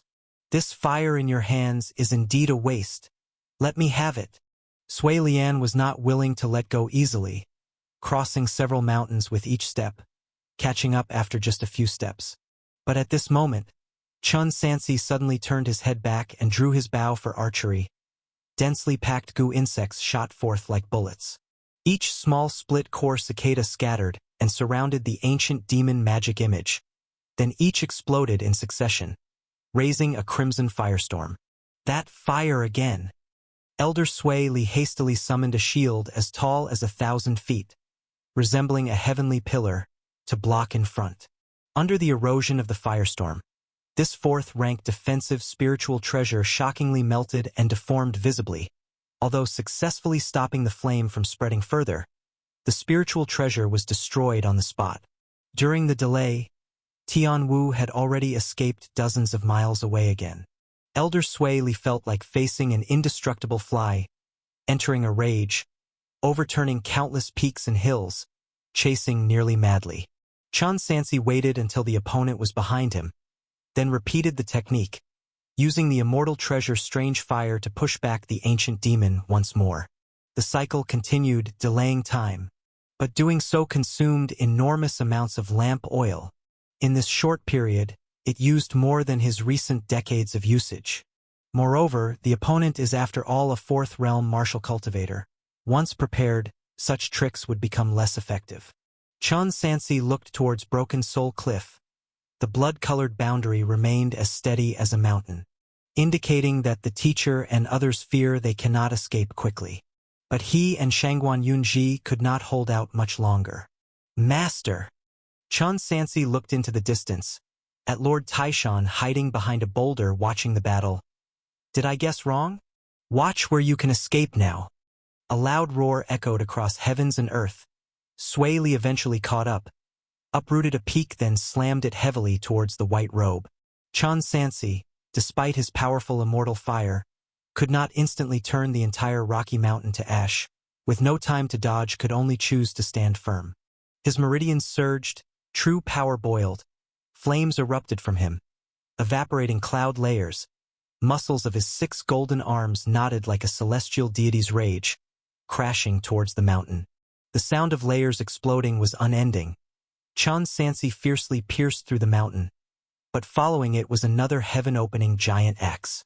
With no time to evade, he had to place the long spear across his chest to block it. Clang! The sharp axe blade landed on the long spear, producing a deafening noise. The pure gold spear shaft bent terribly. Chan Sansi's hands gripping the long spear trembled ceaselessly. Sparks flew from the friction between palm and spear shaft. Meridians throughout his body ached. Even his divine sense was wounded under the terrible pressure of the magic image. As the long spear restored its normal curve, he himself crashed into the earth under immense impact. Boom! Like a golden meteor carrying flames falling, creating a chasm-like crater on the wasteland, stirring up dust miles high. Can't hold on any longer. Chan Sansi coughed up blood, no longer stubbornly persisting, released a swarm of split-core cicadas carrying immortal treasure Strange Fire, then activated the talisman for earth tunneling to sneak away. Continuing to hold would be meaningless, entirely courting death. Such actions, Chan Sansi would never commit. Since it's unstoppable, better to prepare ahead for subsequent plans. With senior sister present, ordinary nascent souls cannot possibly kill the teacher. Only that the blind lady's identity may be exposed. At that moment, figuring out how to leave Sky Water Continent is the real problem. On the other side, Shangguan Yun was at a disadvantage in the magic duel with Emperor Tianxi.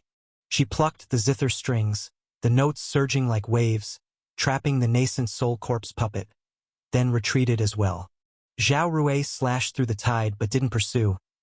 Elder Sui Li, they are too close to the Great Wall. I'm afraid we can't catch up with them.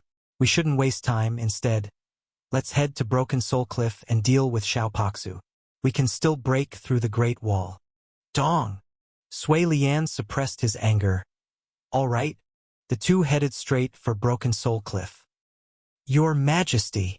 Subin came to offer support. How are your injuries? It's not serious. Chan Sansi only stopped after confirming there were no pursuers and grabbed Master Taishan's robe. Master, the situation is urgent. The others are trapped inside Broken Soul Cliff. I hope you can lend a hand. There's no need for you to say, I didn't come here just to watch the show.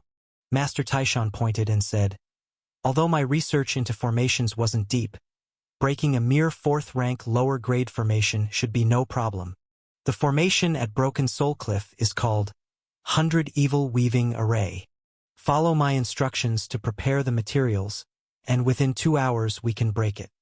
Master, there's no time. Chan Sansi shook his head and pleaded, could you please personally take action? Personally take action? Are you crazy? Mu Chutai scoffed. I'm too old to be fighting with others. Master, Chan Sansi emphasized. Senior sister Jiang is also on the mountain. Jiang, she's here too? Mu Chutai shrugged. It doesn't matter who's here. I can only break the formation, nothing more. Chen Sansi was momentarily speechless. In such a critical moment, still indifferent? Could it be? He guessed wrong? Su Bin. Chen Sansi didn't press further but looked to the veteran beside him and ordered, "Retreat the entire army back within the Great Wall. Then dispatch 50,000 elite soldiers to head to the Nether Nine Alliance with me immediately. The nearest transmission array is within the Nether Nine Alliance." Ever since the Chao Xia incident, the Holy Sect decreed that all transmission arrays within the territory must undergo strict identity verification before use and must not be easily lent to outsiders. That outsider naturally refers to him. The Three Heaven Sect had been suspecting that Chen Sansi last time used a transmission array to take Jiang Xia out of Skywater Continent. Hence the prevention. Therefore, Chen Sansi thought it was impossible to borrow, so he could only resort to force. Just as he was preparing to expose Master's betrayal, a violent fluctuation suddenly came from the direction of Broken Soul Cliff. Buzz! The unbreakable 100 Evil Weaving Array seemed affected by some force, fluctuating erratically like a fire in a gale. After a few breaths, the boundary couldn't hold. A massive tear appeared at the top. A golden light waterfall burst forth, soaring into the sky and engulfing the entire Great Formation. What happened? Elder Sui Li and the others rushed to the outside of Broken Soul Cliff only to feel a formidable mana that they all had to withstand with full strength. Inside Broken Soul Cliff, is there a cultivator above mid-stage nascent soul? Impossible. Zhao Rui frowned and said, "Inside there's only that Xiao, at most a late-stage golden core Xiancheng. The rest are our own people." Ah! A desperate wail echoed from inside the cliff. Then, they saw Chu Sanyuan, wounded and in a sorry state, fleeing towards them. "Taoist Tianxi, hurry and save this old one." Zhao Rui stared intently, seeing a figure emerging among the clouds overhead of Broken Soul Cliff.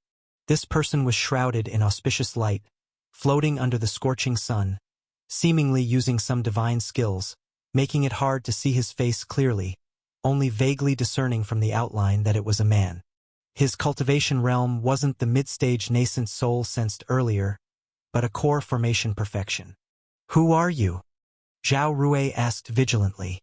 The mysterious stranger didn't respond, merely destroyed the Great Formation completely and released the Qingshu sect disciples trapped inside.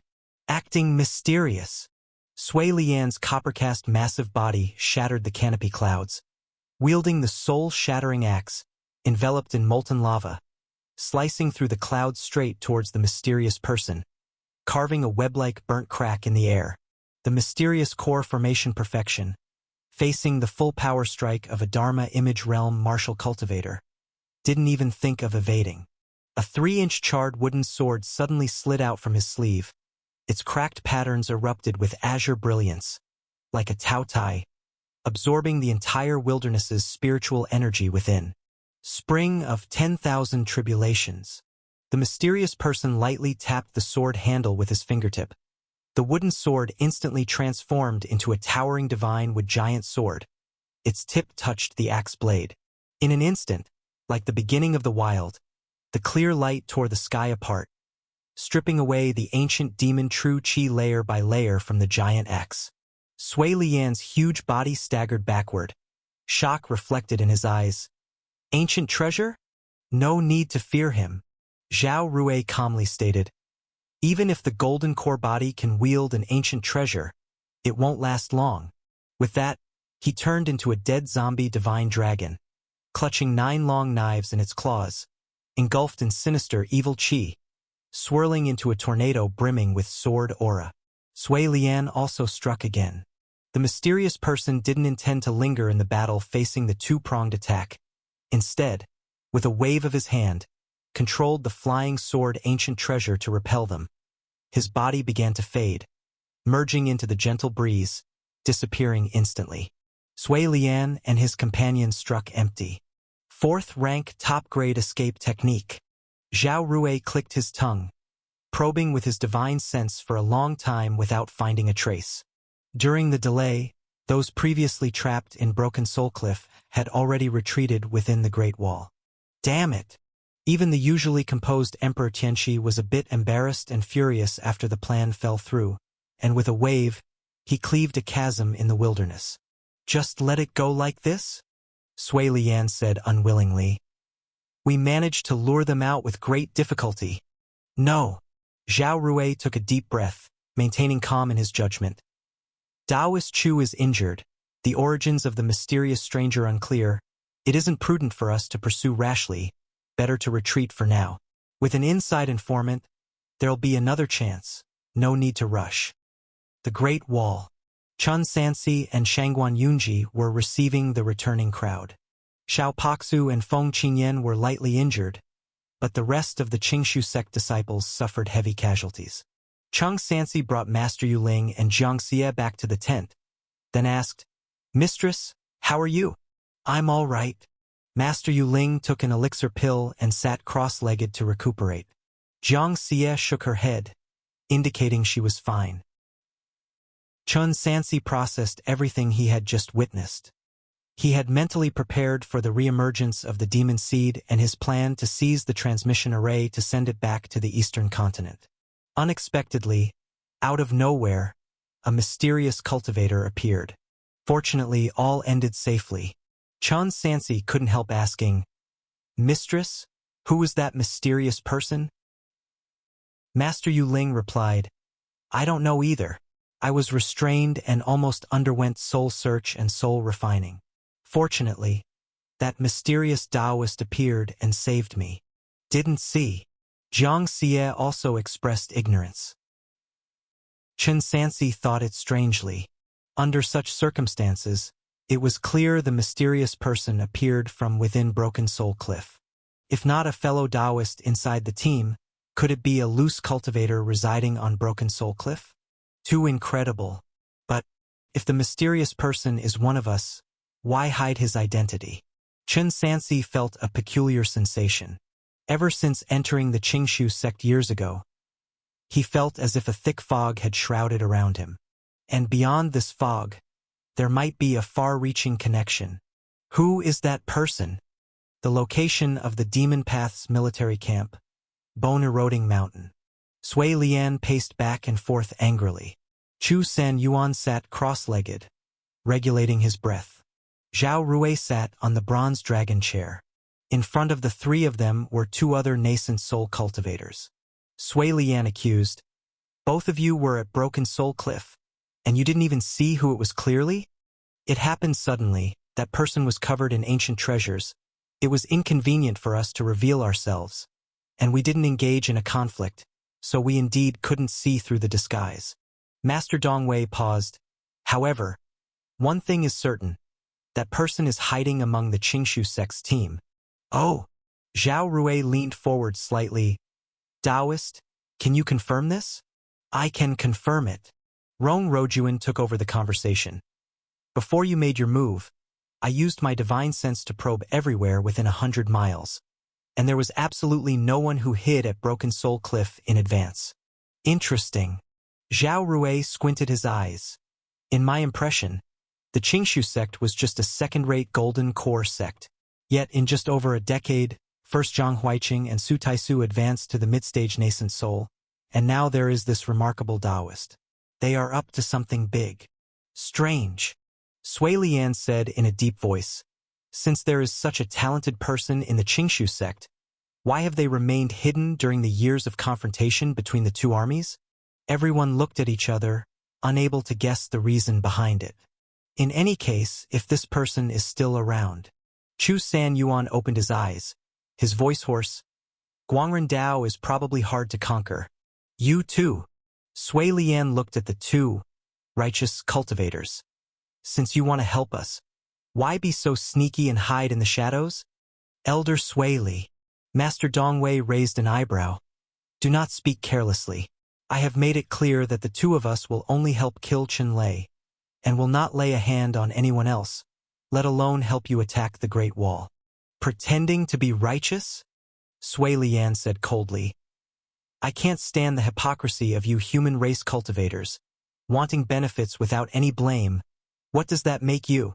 "Gentlemen," Emperor Tianqi said quietly, You two are now on Skywater's wanted list and can no longer clear your identities. Why not join us? The so-called righteousness and demon are merely names, essentially the same. As long as you two are willing to join us in great song, I guarantee your treatment will be no worse than before. Rong Rojuan said indifferently, I only want revenge for my junior brother. If Taoist Tianchi continues to press, I'm afraid even the cooperation we reached cannot be sustained. Although she was expelled from the sect on the surface, her identity has long been inseparable from the Heavenly Sword sect, and openly working for the demon path would bring extremely adverse effects to the Heavenly Sword sect. Hee. All right then, Emperor Tianchi said, seeing them off. In that case, feel free to leave. Whenever you change your mind, you are welcome to return at any time. Farewell. Master Dongwei and the other left. After they walked away, Chu Sen Yuan quietly asked, Taoist Tianchi, why let them go? These two people weren't honest. Earlier at Broken Soul Cliff, they weren't there to deal with Chun Lei, but went to find Baihua Valley's Yu Ling. Yu Ling, Sui Lian said, I haven't heard of this person. An unknown figure from where? Zhang Huiqing's senior sister, Chun Lei's master wife. Zhao Rui leaned back on the dragon chair, spoke with profound depth. I guess Rong Rojuan and the other two went to find Yu Ling most likely for the matter of the demon seed. Demon seed? Chu San Yuan said, could it be that what you encountered at Luoshao Immortal Palace was truly the legendary demon seed? What kind of seed doesn't concern me? Sui Lian said irritably, I just want to crush the Great Wall and twist off the head of that Chun. Zhao Rui, if you can't come up with a solution soon, neither I nor the ancient demon clan will waste any more time with you. This expedition, the holy sect of the Demon Path Nightmare Abyss Hall, gave complete command of Guangren Dao to Emperor Tianchi. It's worth mentioning that Zhao Rui is still only at the perfect realm of core formation. Even the nascent soul corpse puppet was refined with the help of the immortal Ba sect. Yet, his status far exceeds ordinary nascent soul cultivators. Sui Lian naturally did not want to be commanded by a junior. He once went to ask the great elder of the ancient demon clan, and the result was finding out that this child is bearing the so-called demon path's chi fortune, regarded highly by the upper realm demon god, destined to ascend in the future. Elder Sui Li, please be patient. Zhao Rui said in a deep voice, it's just a matter of delaying for a few more years. The restriction at the Great Wall won't hold for long. Besides, I have some good news that hasn't been shared yet. After several discussions, the evil god countries agreed to form an alliance with chaotic wilderness Yongzhou to participate in this battle. When they are free, they will send several fourth realm evil god Dao cultivators to assist. Upon hearing this, Chu San Yuan said, slightly surprised, the people from Thundering Cold Continent are that kind to help us? What benefit did Nightmare Abyss Hall promise them? What else could it be? Sui Lian sneered. Simply promised them that after the success, they could establish temples in Skywater Continent and receive incense. In any case, being able to invite help is overall a good thing. Chu San Yuan worriedly said, just don't know if with the evil god countries taking action, it will involve the Buddha's disciples. Those bald monks' Buddhist law is truly annoying. So far, it shouldn't. Zhao Rui said, to make the Buddha take action, they also need to establish temples in Skywater. You're right. It's my overthinking. Chu San Yuan said, thousands of years ago, Tianshui cultivators went to great lengths to eradicate Buddhism and finally drove it out. If it wasn't a matter of life or death, how could they possibly want to invite them back? Wuzhang Plains, Central Army Tent. The two armies faced off, and before long, another 2 years had passed. But for Chun Sansi, this long period was merely a short seclusion. Cultivation technique. Swallowing fire technique. Golden core middle stage. Progress. 320/1000. Immediately, he started practicing the dragon scripture again. The 3 passes and 3 openings were already cleared. To make further breakthroughs, the next step was to connect the 3 dantians. The so-called 3 dantians refer to the upper, middle, and lower dantians. The lower dantian is located 1 inch and 3 minutes below the navel, which is the place all cultivators open when practicing. The mana of Qi refining cultivators and golden core cultivators is also stored there. The middle dantian is located an inch and 5 minutes above the Tanzhong acupoint in the chest. The upper dantian or main orifice is between the brows, also known as the brow point. It is said that the process from nascent soul to divinity transformation is to gradually elevate the nascent soul from the lower dantian to the upper dantian, eventually merging into one to reach the divinity transformation realm. But at the third realm of martial arts, one begins to temper the three dantians. Chun Sansi operated the cultivation technique he had long mastered and did not forget to understand the changes in the laws of heaven and earth as told by Lord Taishan. Unconsciously, he became completely immersed in it, unaware of how much time had passed, until at a certain moment, the true power originally contained within his meridians suddenly began to flow backward, fully merging into his dantians. If he used his divine sense to view himself internally, he could see the following scene. Above an endless sea of fire, a golden core, like a scorching sun, hung, resonating with each other, mutually tempering. The benefits of immortal and martial dual cultivation finally materialized at this moment. Chun Sansi could feel that if he tempered his golden core with true power day and night, his mana would far exceed that of cultivators of the same realm. Cultivation technique. Dragon scripture. Glazed gold body realm. Middle stage. Progress. 200/600. Boom! Chun Sansi thrust the butt of his long spear into the ground, exhaling a long breath of hot air, but he didn't feel relieved by the small progress. Still too slow. These 2 years, the demon path had been continually attacking the Great Wall through the slaughter vein. At this rate, they can only hold on for a few more years before they collapse completely. Not only that, a piece of bad news also came from the Holy Sect. The evil god countries from Thundering Cold Continent are going to assist the demon path in this epic battle between righteous and demonic forces. Soon, divine Tao cultivators of the fourth realm relying on incense might come to attack the city, which would be troublesome then. They can't sit still and wait for doom. Chun Sansi flicked his finger, spreading the map in front of him, racking his brain to find a strategy to defeat the enemy. In this world where mighty power resides with the individual, relying on any military family's clever strategy to win is almost impossible. After pondering over and over again, he only found one battle strategy. Strike directly at the heart. The current predicament is merely due to the demon path's ability to use the devouring evil dragon formation for continuous disruption of the Great Wall. And the energy source of the devouring evil dragon formation is the fourth-tier slaughter vein at Bone-Eroding Ridge. As long as Chun Sansi can advance there and use the destructive spirit array to destroy the slaughter vein, the demon path naturally won't be able to continue destroying the Great Wall. But there's a problem. Even if he makes it through, can he return alive? Based on current performances, it seems that people like Shangguan Yunji may not be reliable and can at most hold off 2 nascent soul cultivators of the demon path. This means that, no matter what, Chun Sansi has to face a nascent soul cultivator alone. He hopes that he will be able to advance his immortal martial realm to the third realm late stage in the next few years, but even so, in solo combat, he is certainly no match for a nascent soul. Since his strength is insufficient, he can only find ways to borrow external forces. Formation.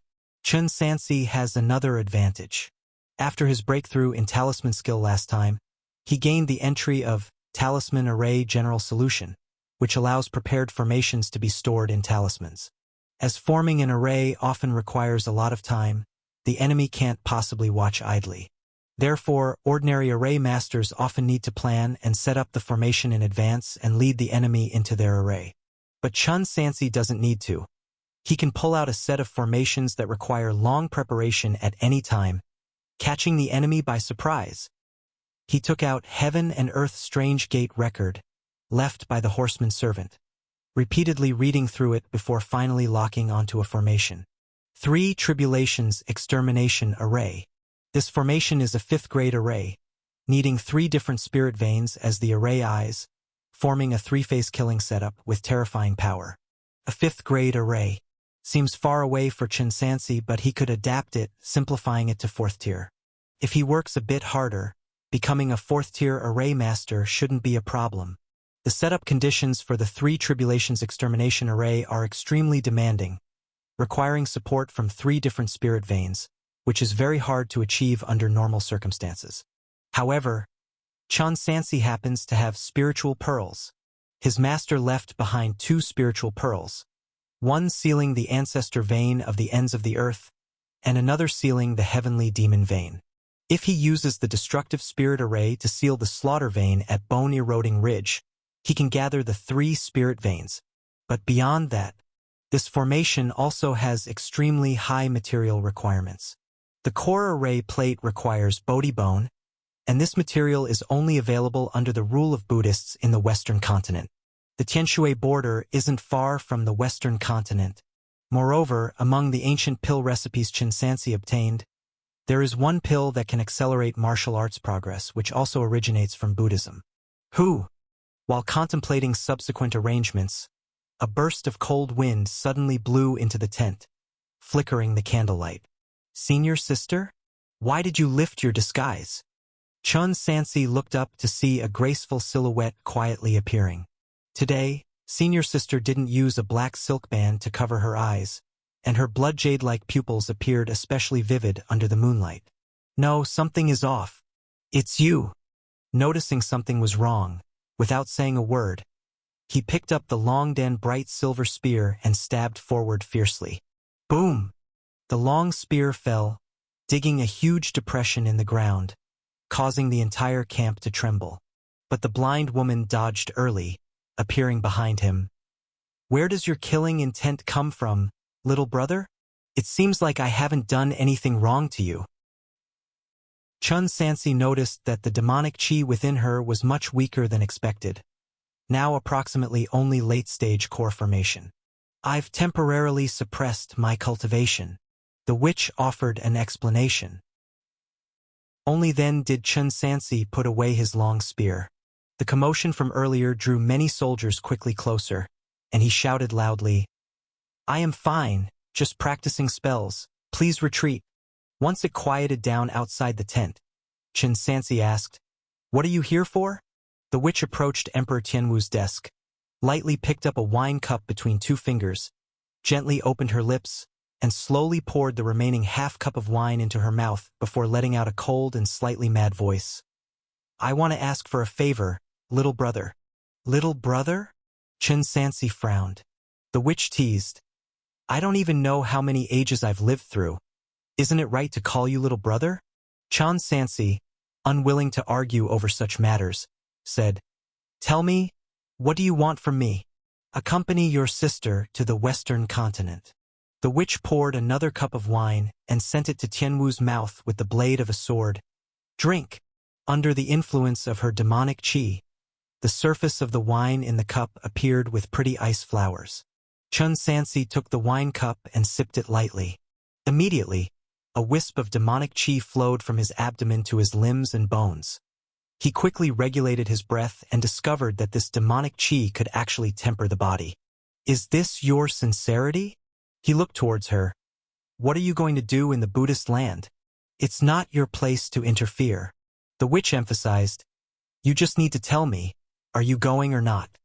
"It's actually a coincidence," Chun Sansi admitted. "I plan to make a trip to the Western continent anyway. Since I can't stop you, why not accompany you?" "That's the right choice." The witch was very satisfied with the response. "What are you waiting for? Let's set off now." "Little bamboo." Chun Sansi sent a voice transmission to the neighboring tent. Moments later, Dongfang Jingxing responded and came over. "What are your Majesty's orders?" "I am planning to go out for a while." Chun Sansi said, "The time frame is uncertain, possibly months or even years, and the news must be kept absolutely confidential. I will leave a puppet pretending that I've gone into seclusion myself. During this period, the army must remain steadfast and refrain from leaving. If unexpected situations arise, consult Yu Ling, Wang Ji, and my brothers, with the final decision resting with Qi Cheng. I obey your command." Dongfang Jingxing did not ask a single extra question, only meticulously remembered the imperial decree. This matter should be done sooner rather than later, as once someone notices, we will surely encounter tracking troubles. Thus, after Chun Sansi made a brief arrangement for the military affairs, he and the witch silently left the Tianshui border under the cover of night, heading south and west straight to their destination. Speaking of Buddha several thousand years ago, it was once flourishing in heavenly water. According to the records, at the most exaggerated time, almost every village and town had a temple, offering a tribute to a Buddha deity. Until later, the demon, righteous, and demon cultivation paths suddenly joined forces, launching an anti-Buddha campaign, directly devastating the Buddhist forces in the world. The remaining Buddhist sects all retreated to the Western continent, and from then on, dared not easily venture out again. The Western continent is adjacent to the thundering cold continent, with a territory much smaller compared to the Skywater continent, but also has great power cultivators. When Chun Sansi and the witch arrived at their destination, it was more than 60 days later. The closer they got to the Western continent, the clearer they sensed one thing. Spiritual energy is scarce. The number of spirit veins in the Western continent is far fewer than that in other continents.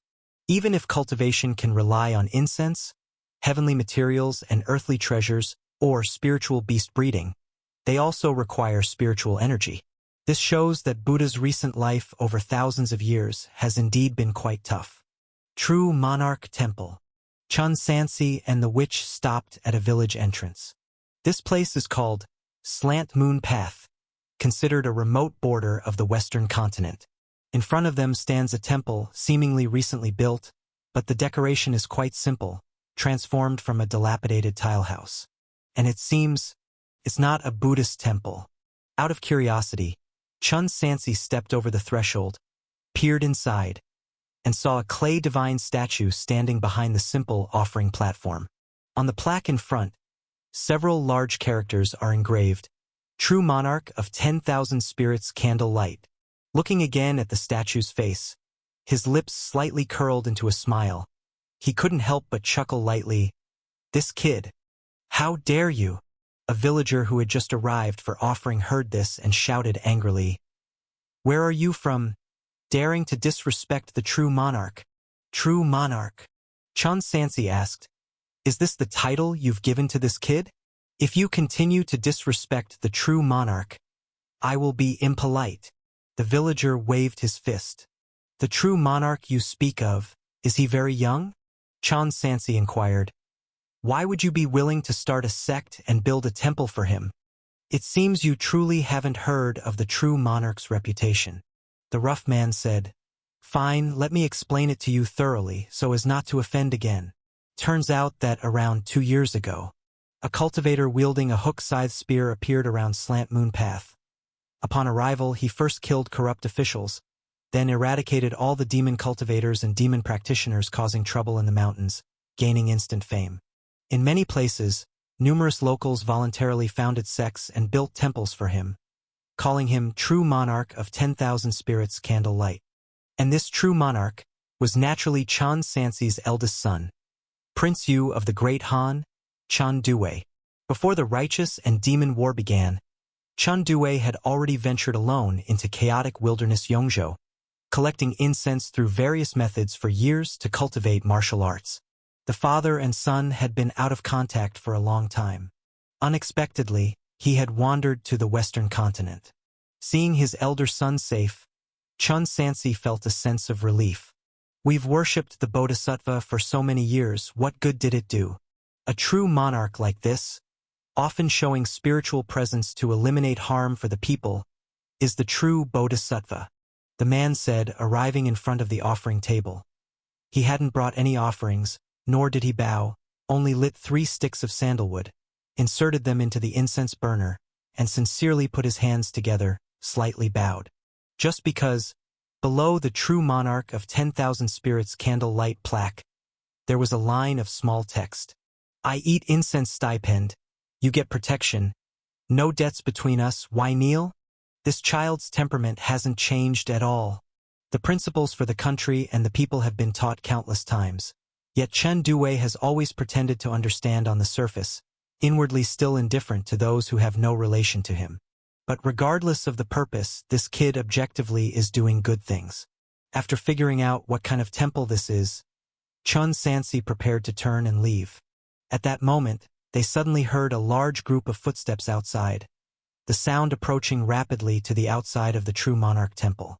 Chun Sansi lifted his head and saw a group of monks wearing robes and wielding sticks rushing in. They are not mortals. They are cultivators within the Buddha sect. In recent years, especially after Chindue developed an interest in the incense fire pathway, Chun Sansi had privately studied relevant texts quite extensively. He finally had a clear understanding of this cultivation path. The first realm of the incense fire divine Tao is the spirit communication realm, corresponding to Qi refinement cultivators. As the name suggests, through devout worship day and night, cultivators gradually resonate with the deities and thereby can communicate with them. With the deities' consent, they can absorb incense fire for their own use and officially begin cultivation. The second realm is called the enlightenment realm, corresponding to foundation establishment cultivators. The divine statue is enlightened, its true name imprinted in the void, enabling the use of more incense fire techniques. The third realm is the manifestation golden body realm, corresponding to golden core cultivators. The martial arts ancestor referenced the manifestation golden body realm when founding the glazed gold body realm, but there are still differences between the two. The manifestation golden body realm enhances the physical body, but it relies more on the vast power of incense fire. Upon reaching this realm, one can have a certain number of small temples dedicated to themselves. The fourth realm is the wish-gathering bright king, corresponding to nascent soul cultivators. At this realm, one can establish their own sect and possess their own dharma image in battle. The fifth realm is nirvana bodhi, corresponding to divinity transformation cultivators. The specific combat power is rarely recorded. Beyond this, there are no cultivators in the human world, and naturally, Chun Sansi does not know about it. The group of monks that broke in now were mostly low-level cultivators in the spirit communication realm, with only the leading, thin monk in the enlightenment realm. He pointed at the clay divine statue. "Brothers, tear down this demon temple for me." At his command, the wooden sticks in the monks' hands glowed with golden light, their destructive power no less than that of flying swords. In just a few breaths' time, a well-built temple collapsed with a bang, turning into a pile of rubble. "What are you doing? What gives you the right?" The man pointed at the monks, cursing. "You bald donkeys, what gives you the right to tear down the temple our villagers built?" At the same time, the commotion drew many local villagers over to watch. Just in time, the thin monk's voice was loud. "Poor monks have something to announce to everyone. Your so-called true monarch of 10,000 spirits candle light is in truth just a prince of the Han dynasty in the eastern continent. He doesn't know where he got these crooked, demon paths from. There is no true monarch. He is a demon cultivator. From now on, no more temples dedicated to this person will be allowed in the western continent." After those words, the villagers began to discuss among themselves. What is the Great Han? And what is the Eastern Continent? The world is vast and boundless. How could short-lived mortals possibly traverse even one continent in a lifetime? Most don't even understand the situation of the Sky-Water continent, let alone the distant Eastern Continent. You bald donkeys, stop spewing nonsense here. If it's really as you say, that the true monarch is from the Great Han, then it surely must be a good court. Amidst the villagers' shouts, Chun Sansi surprisingly felt the national destiny Xian Qi in the praying sky pearl become even more intense. "Bald donkey!" The man pointed at the monk's nose and scolded. "Praying to your bodhisattva is useless. Are we not allowed to worship others? Stubborn fool!" The thin monk lost patience, and the runes on his command staff rotated, unleashing incense fire power, directly sweeping towards the villager's chest. A cultivator's strike means certain death for mortals. Bang! But just as the staff was about to hit the man's chest, it was firmly caught by a powerful hand. "Loose cultivator?" The thin monk squinted his eyes and questioned the unremarkable cultivator. "Where are you from, and what do you want?" Chun Sansi suppressed his realm to the foundation establishment level and said with a smile, "Master, the villagers may be at fault, but they have been deceived. It's not a crime worthy of death, is it?" He tossed a few spirit stones over. "This fellow villager is a descendant of a departed Taoist friend. Would you grant me some face and let it go?" They were new here and had much to accomplish, wanting to avoid trouble as much as possible. Hence the attempt to turn big matters into small ones, and small matters into nothing. "What do you take us as, you outsider loose cultivator? Do you think that we, as pure practitioners of the Buddha sect, would be as shameless as you?" The thin monk threw the spirit stones heavily on the ground. "If you don't step aside, don't blame me for being merciless with my staff." Chun Sansi slightly frowned, pondering how to resolve the situation, when he suddenly felt the temperature around him drop abruptly. Suddenly, a sword light flashed, and before the thin monk could react, his head hit the ground with a thud, the wound at his severed neck covered in frost, swiftly spreading to encase his entire body in an ice sculpture. "Little brother," the witch sneered disdainfully, "if you think it's troublesome, just kill them. Why waste words?" It was only then that the other monks finally reacted. "A demon! There's a demon!" "Who?" The witch gently exhaled a breath of cold air, which wandered like a small snake through the air, piercing all the hearts of the Buddhist disciples instantly and turning each into a cold corpse. This. The villagers, having never seen such a scene, immediately showed fear and scattered with cries and screams. Chun Sansi looked at the witch and reproached, "We should not seek trouble." He agreed to accompany her mainly to ensure the safety of his senior sister. Once their identities were exposed, the consequences were unimaginable. Such a timid person. The witch said no more, turning unhurriedly away. Chun Sansi had no choice but to follow. He quickly disguised the two of them again. Fortunately, even in the land of the Buddha sect, there are frequent incidents of demonic cultivators and demon cultivators causing chaos, so the death of a few Buddhist disciples should not cause too much of a ripple. But as for He, that child, it seems he's going to be in quite some trouble. It stands to reason. The Buddha sect relies on incense fire for cultivation, yet Chun Due went to the Western continent to establish temples. If too many people worship him, naturally fewer will be willing to offer incense to the Buddha sect. This is akin to cutting off their income, so it's no wonder they're beset. I wonder where that kid is now. Chun Sansi had always been busy, spending very little time with his eldest son. Yet, knowing that the other could be in danger, he couldn't help but worry. This probably is the connection of blood. No, since he's here, he cannot sit by idly.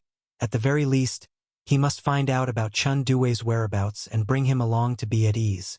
Therefore, Chun Sansi began inquiring about the true monarch along the way and learned that the last time he appeared was at the Slanting Moon Road, where he killed 2 tiger demons and then disappeared. Nowadays, the Buddha sect bounty orders for Chun Due can be seen everywhere, attracting the attention of many passing loose cultivators. "I saw the true monarch once," a farmer carrying a yoke sighed. "But recently, the court and the masters in the temple are all going after the true monarch. You probably won't see him." After saying this, he shakily left with 2 baskets full of freshly harvested spiritual grain hanging on the yoke. In the Western continent, spiritual grain is also needed.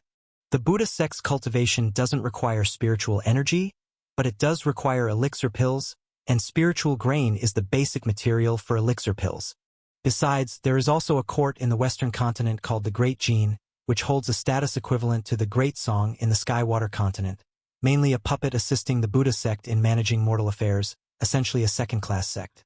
Couldn't find any trace of Duhe. It seems we're going to have to stay at Slanting Moon Road for a while.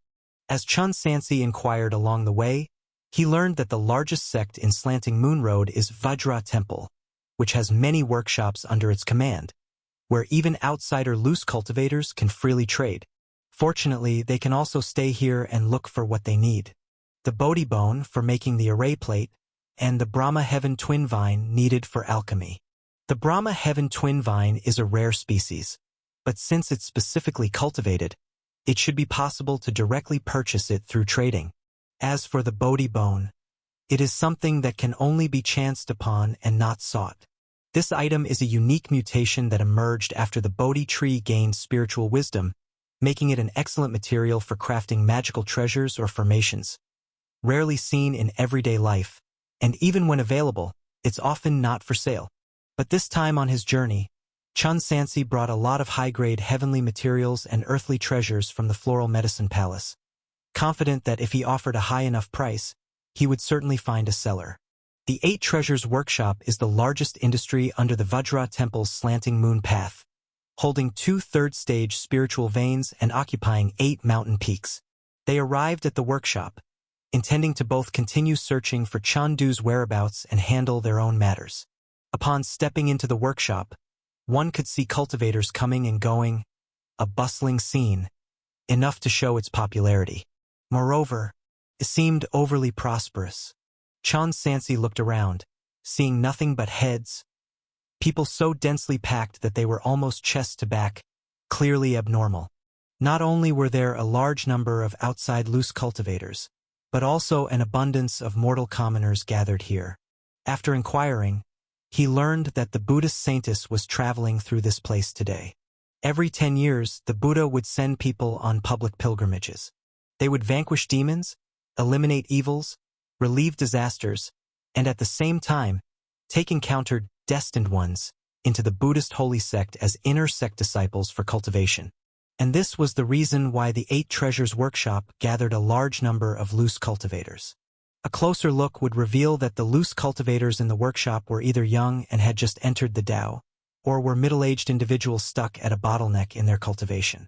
Most of them were limited by their natural talents, lifelong unable to achieve anything on the immortal path, yet unwilling to let go of their dreams of longevity, thus coming to the Western continent to try their luck, hoping to find the legendary wisdom root, and see if they could change their path to the incense fire divine Tao to strive for a sliver of vitality.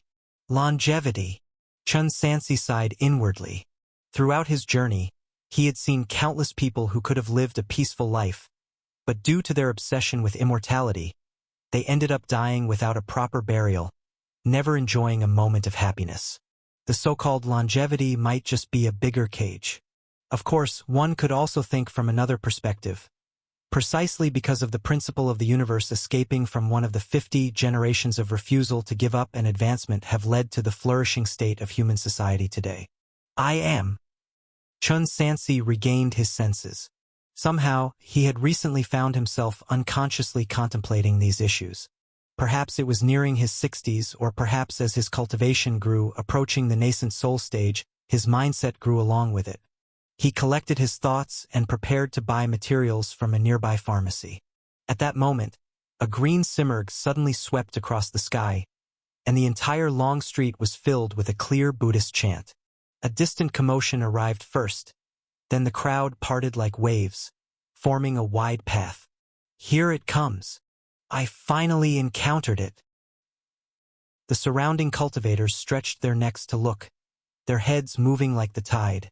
Indeed, the Buddhist saintess had arrived here. Following their gaze to the end of the street, a procession composed of monks and nuns appeared. 12 bhikkhunis leading the way, holding gilded incense burners from which light golden Ning Xiong weaved a luxurious phantom of 7 treasures in the dusk. The rumored Buddhist saintess finally appeared. In a snow-colored monk robe, draped with water cloud gauze as thin as cicada wings, moonlight seemed to flow between the folds of her garment as she walked. Her raven hair was tied up with a 9-layer lotus golden crown, and a blood-red Buddha lotus between her brows was more piercing than the maple leaves of the entire city. She kept her eyes lowered, with jade-like fingers lightly holding a green jade purification bottle, her bare feet stepping on the dust, yet cleaner than a jade sculpture, unstained by any speck of dust. The scene seemed like the legendary Bodhisattva descending to the mortal world, leaving the crowd in the workshop stunned, and the once tumultuous street turned silent. Amidst the gaze of thousands, the Buddhist saintess stopped before a group of kneeling mortals, pinching a willow branch from the pure bottle with her jade fingers, gently passing it over an old woman. The elderly lady with a decade-long eye disease suddenly found the gray haze clouding her eyes completely cleared. "Grandmother, grandmother, can you see?" The exclamation of a child exploded in the silent long street. "Saintess, Saintess, our family offers daily incense to the Buddha. Can you check on my father's leg?" Witnessing the Saintess's methods firsthand, nobody in the workshop could hold back anymore, pushing forward frantically, hoping the willow branch would also pass over their own heads. Even Chun Sansi couldn't help but be somewhat astonished. The Buddha really had such methods? There truly is a difference between immortal and mortal, which wasn't just talk. Whether it is a cultivator's elixir pills or healing technique, these are beyond the capacity of a mortal's meridians to endure, and any contact results in either death or serious injury. But at this moment, there was actually a Buddhist cultivator capable of healing mortal diseases. The incense fire divine Tao indeed had its unique characteristics. Using the Qi observation skill, Chun Sansi perceived that the Saintess's realm was not particularly high, approximately at the late stage of the third realm. It was the manifestation golden body realm of the incense fire divine Tao. This was not due to a lack of talent but because of an extremely short period of cultivation. Based on Chun Sansi's hearsay, this Buddhist saintess has been devoted to Buddhism since childhood, for no more than 20 years. In just 20 years, she has reached the late stage of the third realm and is about to step into the fourth realm. This speed would cause even Chun Sansi, or rather even Mu Chutai, who once swept through the sky-water continent, to feel ashamed. Her rapid cultivation speed is rumored to be because she is the reincarnation of a bodhisattva from the upper realm. Reincarnation. This matter Chun Sansi had studied specifically before. In this world, after people die, unless they are ghost cultivators or there are special reasons, the 3 souls and 7 spirits dissipate on their own. Where exactly they go, or whether they still exist, has never been concluded. His perspective leans more towards reincarnation not being possible. A person's death is like a lamp going out. Both the flesh and soul return to the space between heaven and earth. As the saying goes, the fallen blossom is not heartless, and they continue to exist in another form, returning to this world. But Buddhism often firmly believes that people reincarnate, life after life, back and forth without cease, and the virtues accumulated in a previous life become blessings in the next. But if that's the case, there ought to be a place that governs reincarnation, right? Like Chun Sansi's past life, the mythical underworld of legend. If the underworld exists, according to the all-capable divine skills of cultivators, why has no one ever been there? It's also possible that these mysterious things only exist in the upper realm, and those of the mortal world haven't been able to access them yet. Whether mortals can reincarnate is twofold, but what is certain is that immortals who practice special cultivation techniques can truly reincarnate and cultivate again. This is something with ample documentation. Even 1,000 years ago, a reincarnated sword immortal opened the heavenly gate with one sword, and those who witnessed it are still alive today. Therefore, to say that the Buddhist saintess before our eyes is the reincarnation of a bodhisattva does indeed have some credibility. After the Buddhist saintess healed someone, she never again paid attention to other citizens, and surrounded by monks and nuns, she walked step by step down the street, disappearing at the horizon.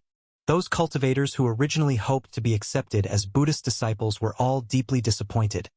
Some even fell to the ground looking ashen, knowing their path to eternal life had been completely severed. After a cup of tea's time had passed, the crowd gathered here began to disperse gradually. "Let's go." Chun Sansi looked to the side, noticing that the witch's gaze lingered in the direction in which the Buddhist saintess had left. Only after a long time did she silently turn around. Chun Sansi went in and out of various shops, purchasing many heavenly materials and earthly treasures unique to Buddhist lands to take back to cultivate at the Floral Medicine Palace. Yet he alone did not find the material he needed most. Until dusk, they arrived at the last shop, one named the Baibao Pavilion, after the workshop itself. Slanting Moon Path is on the territory of Vajra Temple, with all large and small belonging to the temple. But according to Buddhist rules, monks need to cultivate with purity and cannot manage business directly. so they would accept some families as mortal disciples to help manage the business. The Baibao Pavilion in front of him was managed by the Wang family, the top mortal disciple of Vajra Temple on Slanting Moon Path. Chun Sansi stepped over the threshold, and different-sized counters came into view. The shopkeeper was an elderly man with a goatee, who gave a slight smile to the two of them. "What do you Taoists need? Feel free to choose. Just report the item number to this old man once you've found what you like." Chun Sansi's gaze swept over the stacked jade boxes on the shelves, the agarwood boxes with red talismans glistening faintly, yet none being the item he sought. He had no choice but to ask. The Brahma Heaven Twin Vine you seek, Taoist, is a very precious spirit plant, requiring not only spiritual energy but also absorbing incense, and it must have a high monk recite sutras and chant Buddha daily, over many years. Such rare items are usually bought immediately once they appear. Indeed, our shop doesn't have them.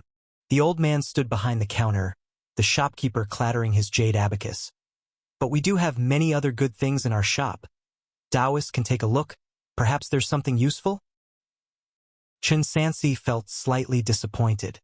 If they didn't have it here, next they would have to leave Slanting Moon Path and venture deeper into the Western continent. But what the shopkeeper said was true, for there were indeed many good items within the Baibao Pavilion. Items like the magical treasure purple gold bowl, and several kinds of elixirs for restoring chi blood. Since they were already there, Chun Sansi, just as before, purchased all items that might possibly come in handy, spending a significant amount of spirit stones. This caused a subtle change in the shopkeeper's previously lukewarm attitude. He probed by asking, "May I ask where you two Taoists are from?"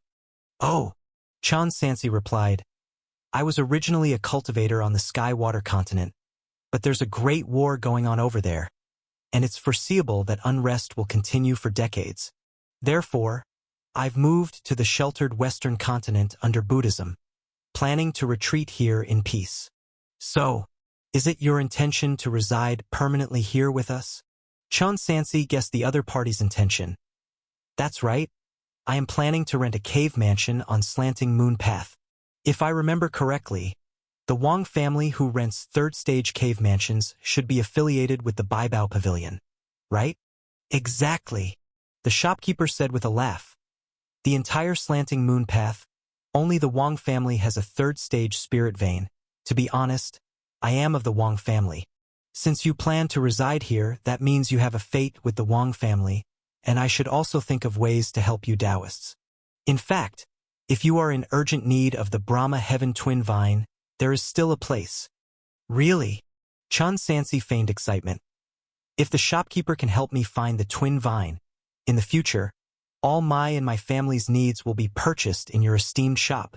It's also because I find you agreeable, not for these things," the shopkeeper said, yet in his heart he was pondering to himself. If he could indeed win over the business of an entire family, he could make a tidy profit in the future.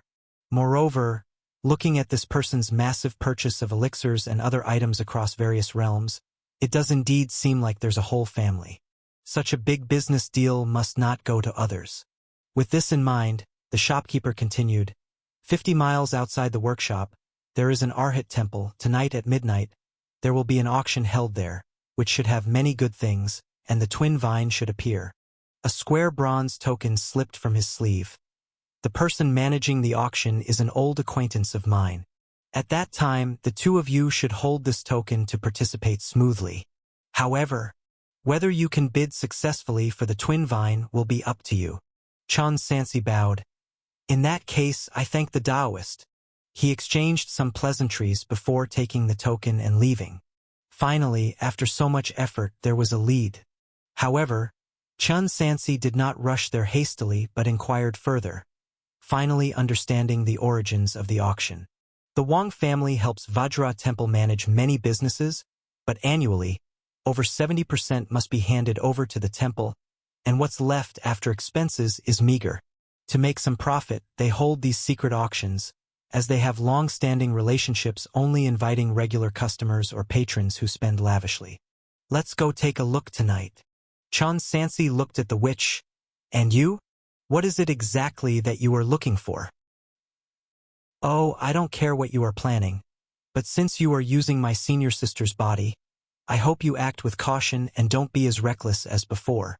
The witch, who had bought some pastries from somewhere, was snacking on them and wandering around the workshop with quite an interest.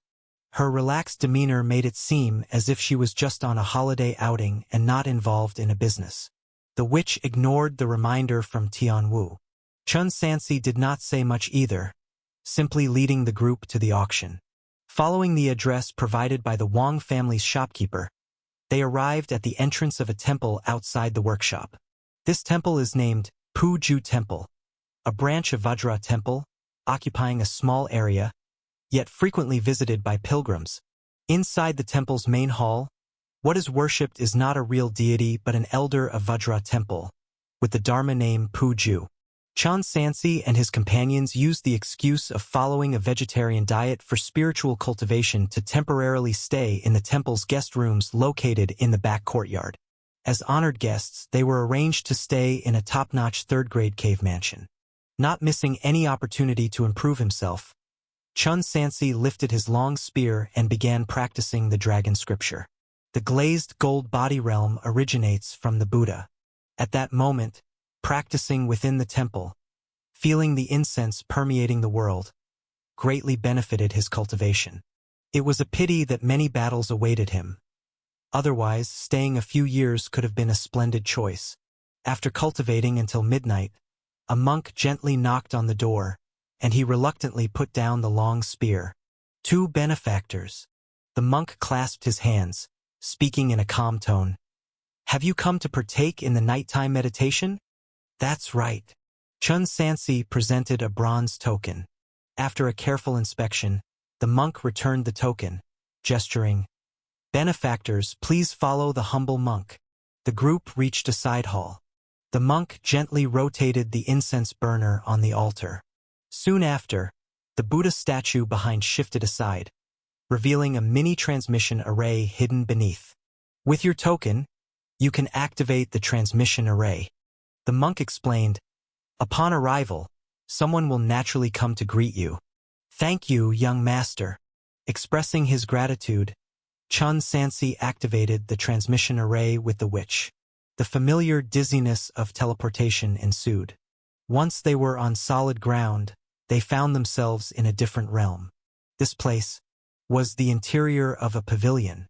The blue bricks beneath Chun Sansi's feet rippled like water. Instinctively stepping back, he looked up to find the world inverted. The elaborately carved 9-story pavilion hung down from the dome, countless compartments like inverted beehives, layering deep into the Earth's heart. Chun Sansi deduced that the entire construction was likely built using spell, further embedded with some sort of illusion technique formation within. Two Taoist friends. A sweet-faced maid appeared, bowing slightly. "Please present your tokens."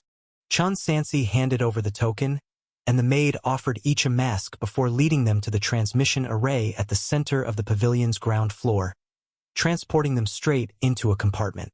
The compartment was not large, approximately 3 zhang square, but beautifully arranged, with exquisite spiritwood table and chairs, a flowing tea plate, and a window view overlooking the suspended auction platform. Once the auction begins, both Taoist friends can bid directly. Upon conclusion, go to the main building to complete transactions and leave through the back door. The maid said, "All Taoist friends' identities are kept confidential, and no violent acts like robbing or fighting are permitted within a 50 li radius, so you may participate with peace of mind. I'll be waiting outside, so feel free to call me if needed." With those words, she elegantly exited the room. Chun Sansi poured himself some tea, savoring the calming Buddha tea while quietly observing the situation outside. After about half an incense stick of time, the auction formally commenced. A middle-aged cultivator took the stage, speaking loudly, "Welcome, Taoist friends, to the Baihua Pavilion auction. Since you are all regular patrons, I'll keep it brief. Let's bring up today's first item. A millennium-old blood-soul demon ginseng, priced at 1,200 spirit stones." This auction indeed featured many treasures. Numerous heavenly materials and earthly treasures exceeded the typical market age. But For Chun Sansi, it was unnecessary. He only needed a seed or sapling to take back to the floral medicine palace for his adopted daughter to nurture, saving unnecessary expenditure. Thus, Chun Sansi rarely bought anything, mostly just watching the show. It was the person in the opposite pavilion's 98th compartment who was quite lavish, quickly purchasing several items. This provoked much discussion among the cultivators in the various compartments, speculating about which lineage or family of the Xie Yudao the person hailed from. Chun Sansi continued to wait, finally nearing the auction's end, anticipating what he desired. Next is our second-to-last item, a 2,800-year-old Brahma Heaven twin vine. The middle-aged cultivator revealed a wooden box, and upon gently opening it, inside lay a purple vine, squirming like a small snake. Buddhist scripts like carvings adorned its surface. He stated, "The Brahma Heaven twin vine only grows in rich incense and spiritual energy environments, requiring constant chanting for its spiritual wisdom to develop, breaking the 2,000-year barrier, recognized as a rarity. Refining it into a wisdom spirit pill greatly enhances the body's incense absorption efficiency, akin to improving one's qualification. Turning it into a Brahma pattern body pill assists martial artists in the glazed gold body realm to break through swiftly. Even for immortal path cultivators, it can serve as the main material for a breakthrough pill. Treasures like these are usually internally consumed by major temples. It was through great difficulty that our boss managed to acquire this as a gesture of appreciation for your patronage over the years. The price isn't high, just 60 middle-grade spirit stones. 60 middle-grade spirit stones, which equals 6,000 low-grade spirit stones. For most cultivators, that's definitely considered a luxury item. Moreover, this is just the starting bid. Chun Sansi did not hesitate and was the first to call out a price. Immediately, 7 or 8 other cultivators started bidding.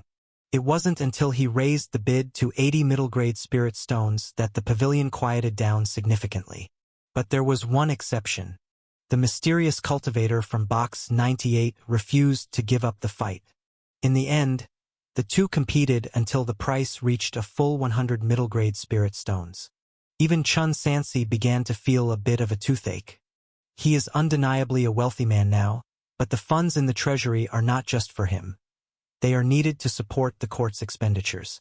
10,000 low-grade spirit stones could pay the salaries of many immortal officials for a year. Even using Emperor's Breath soil to cultivate spirit plants in exchange for spirit stones requires a lot of time. But since he's already here, how could Chun Sansi give up so easily? He had no choice but to continue bidding. Unexpectedly, the cultivator from box 98 was unfazed. Whatever price he offered, the other would match. Chun Sansi came out this time with quite a few millennial spirit plants, but their total value was only about 400 middle-grade spirit stones. He could continue to raise the bid, but that would deplete his spirit stones. After all, he not only wanted the Brahma Heaven twin vine, but also needed the Bodhi bone, and the latter was likely even more expensive. Can't afford it?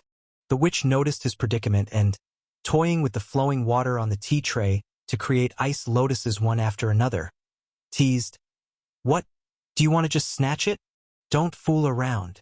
Chun Sansi ignored her. He summoned a maid and said, "May I speak privately with the Taoist from box 98? The maid confirmed he could. Such disputes often occur at auctions, so participants are allowed to communicate in private to avoid bigger conflicts. With the maid's help, he directly used a short-distance communication array to connect the two boxes. "Taoist."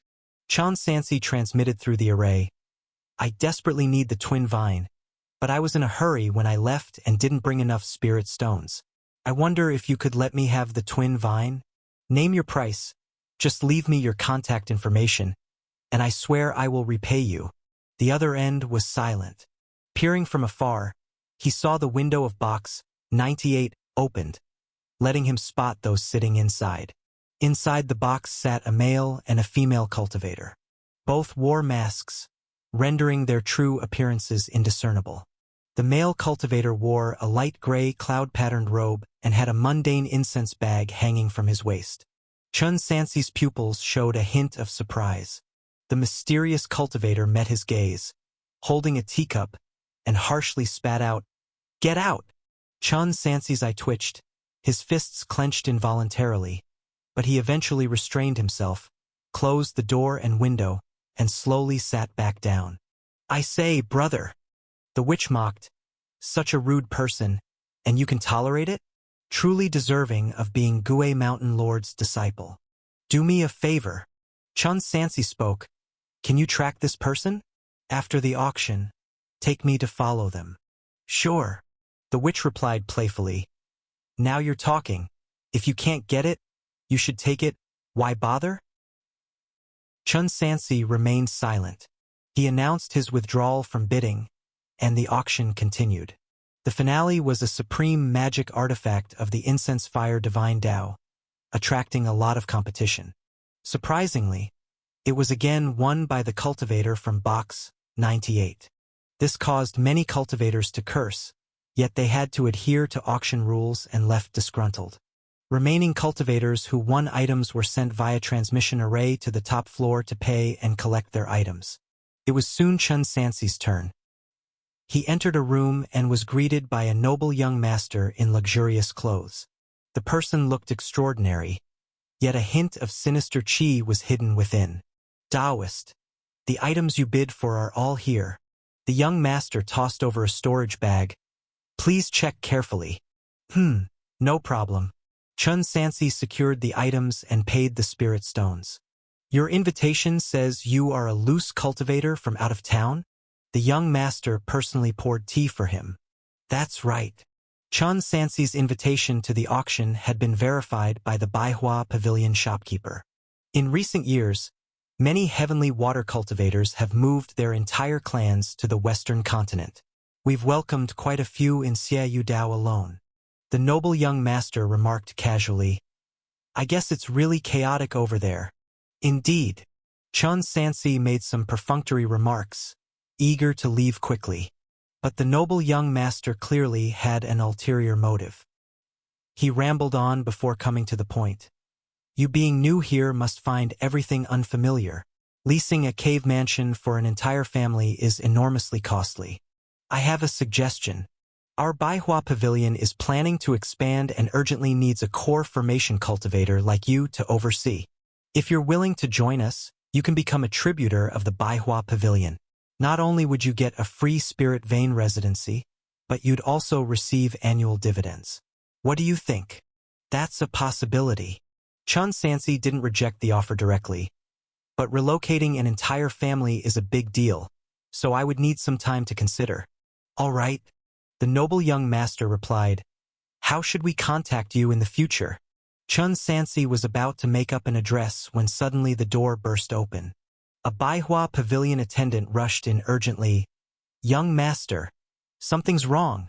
The spirit stones given by the 98 cultivator are all fake." The young master stood up abruptly. 98? Isn't that Brother Zhang? How could he use fake spirit stones?"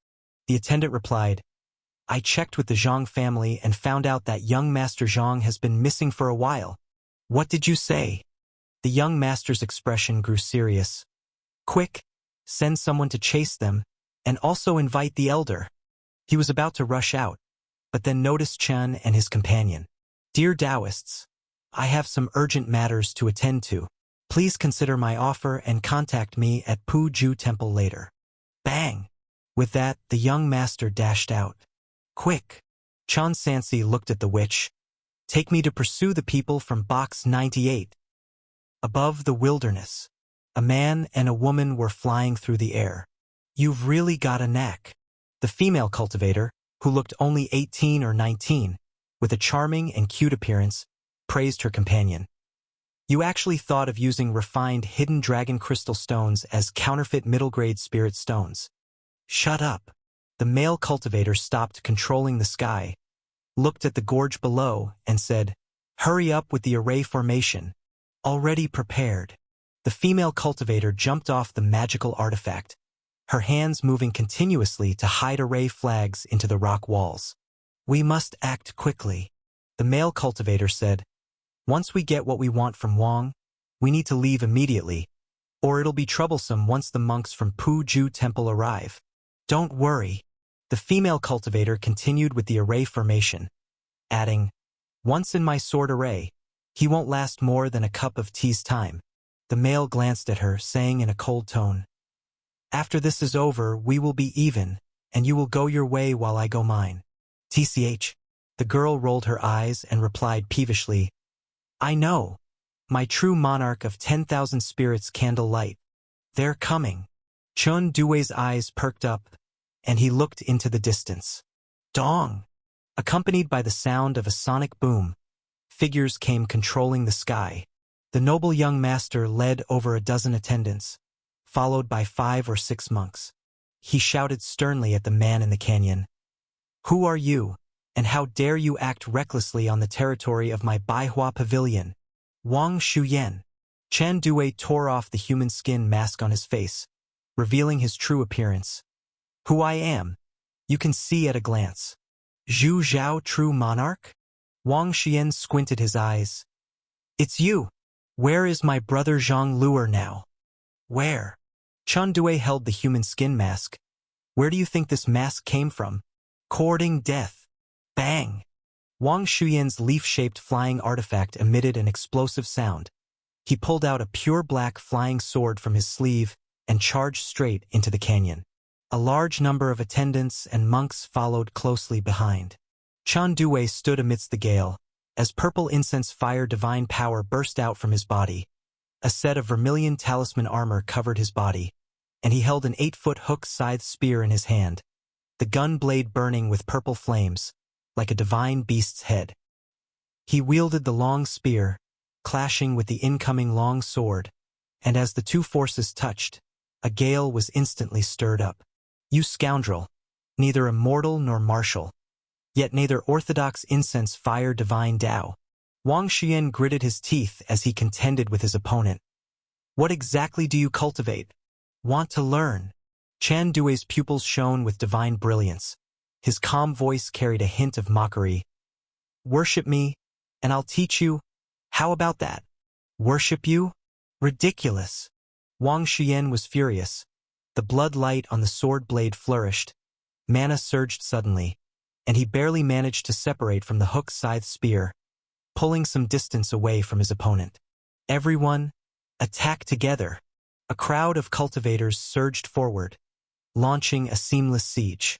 A significant portion of them were Foundation Establishment cultivators and in the second realm with an enlightenment boundary of incense fire. Chun Due was currently only in the second realm of the self-created incense fire martial arts, the late stage of the burning lamp realm. Being attacked by so many cultivators of the same realm, although he was not immediately defeated, he gradually became strained. My martial arts are still far inferior to the old man. Golden beast! Chin Due shouted. A shadow rushed out from his body, roaring as it pounced towards the crowd. Upon closer inspection, this spiritual beast's entire body was woven like icy silkworm threads, with a Taichu golden horn growing between its brows, resembling twisted branches supporting the moon. The beast's eyes had heavy pupils, the outer circle silver-white like a cold moon, the inner circle red-gold like molten lava, and where its 4 feet stepped in the air, incense fire clouds proliferated. This golden beast, along with its master, was also practicing the incense fire divine Tao. Its stature was tall, towering like a mountain, and with a howl, it knocked a monk to the ground, then opened its bloody maw and directly bit off the monk's head. Chan Due also swept through the crowd, temporarily forcing them back, then shouted loudly, Xiaomi Hu, what are you waiting for? Activate! A clear and pleasant voice rang out, and flag arrays rose from the canyon ground, suspended high in the air, echoing with each other, and the emitted golden light enveloped everyone within. Yen Xiangshuang's hands formed seals, the afterimages like flowers. Under her control, countless flying swords emerged from the flag array, pouring towards the people of Baihua Pavilion like a tidal wave. It's an ambush, Wang Shuyan realized, but unfortunately, it was already too late. They expended great effort just to deal with the sword array. How could they calmly face the great Han's prince? The The sound of sharp tools cutting through flesh constantly rang out, and with the cooperation of the formation, Chen Due moved around swiftly, harvesting enemy lives. Wang Shuyan watched his allies fall, one by one, cold sweat gradually covering his forehead. No longer having the thought to fight on, he stepped on his artifact intending to retreat. Yet just as he lifted into the air, the sound of something breaking through the air came from behind, and he saw Zhu Zhao True Monarch's hook scythe spear looming like a deadly chain, entangling him once more. Clang! With no time to dodge, Wang Shuyan could only choose to block with his long sword. In the previous clash, he had already expended a lot of mana, and yet his opponent was still in peak condition, making him feel powerless, being blasted backward until he crashed heavily against a cliff. Before he could stabilize his stature, that golden beast attacked from the flank. Holding the sword with both hands to defend against the hook scythe spear hanging overhead was already strenuous. How could he guard against a sneak attack? He could only summon a shield to hover in front of him, choosing to withstand it head-on. Rumble! The golden beast charged like a mountain, instantly shattering the shield like glass. Wang Shuyan screamed miserably, falling to the ground like a meteor, vomiting a mouthful of clotted blood, feeling all his bones and meridians shattered, leaving him with no strength to resist. Chun Due descended from the sky, intending to pierce him with the hook scythe spear. But at that moment, Buddha light suddenly appeared. A Bodhi leaf, carrying 7-colored light, tore through the dust, arriving before him in an instant. His heart tightened, but fortunately, he reacted in time, hastily redirecting the hook scythe spear's course towards the leaf. Yet at the moment of contact, Chun Due felt the tip of his spear was withstanding not the weight of a leaf, but an entire vast ocean. Under the terrifying pressure, the tiger's mouth of the hand holding the spear split open, blood gushed out, the arm bones nearly fractured, his body rebounding backward like a catapult. Yen Xiangshuang cast a spell, summoning a gentle breeze that barely supported Chen Due. "How are you?" Cough, cough, cough. Chen Due spat out a mouthful of blood froth, his eyes fixed on a slowly approaching figure ahead. "Didn't you say that old monk would accompany the Buddhist saintess to the Vajra temple to listen to Zen today, and wouldn't be at the 8 Treasures workshop?"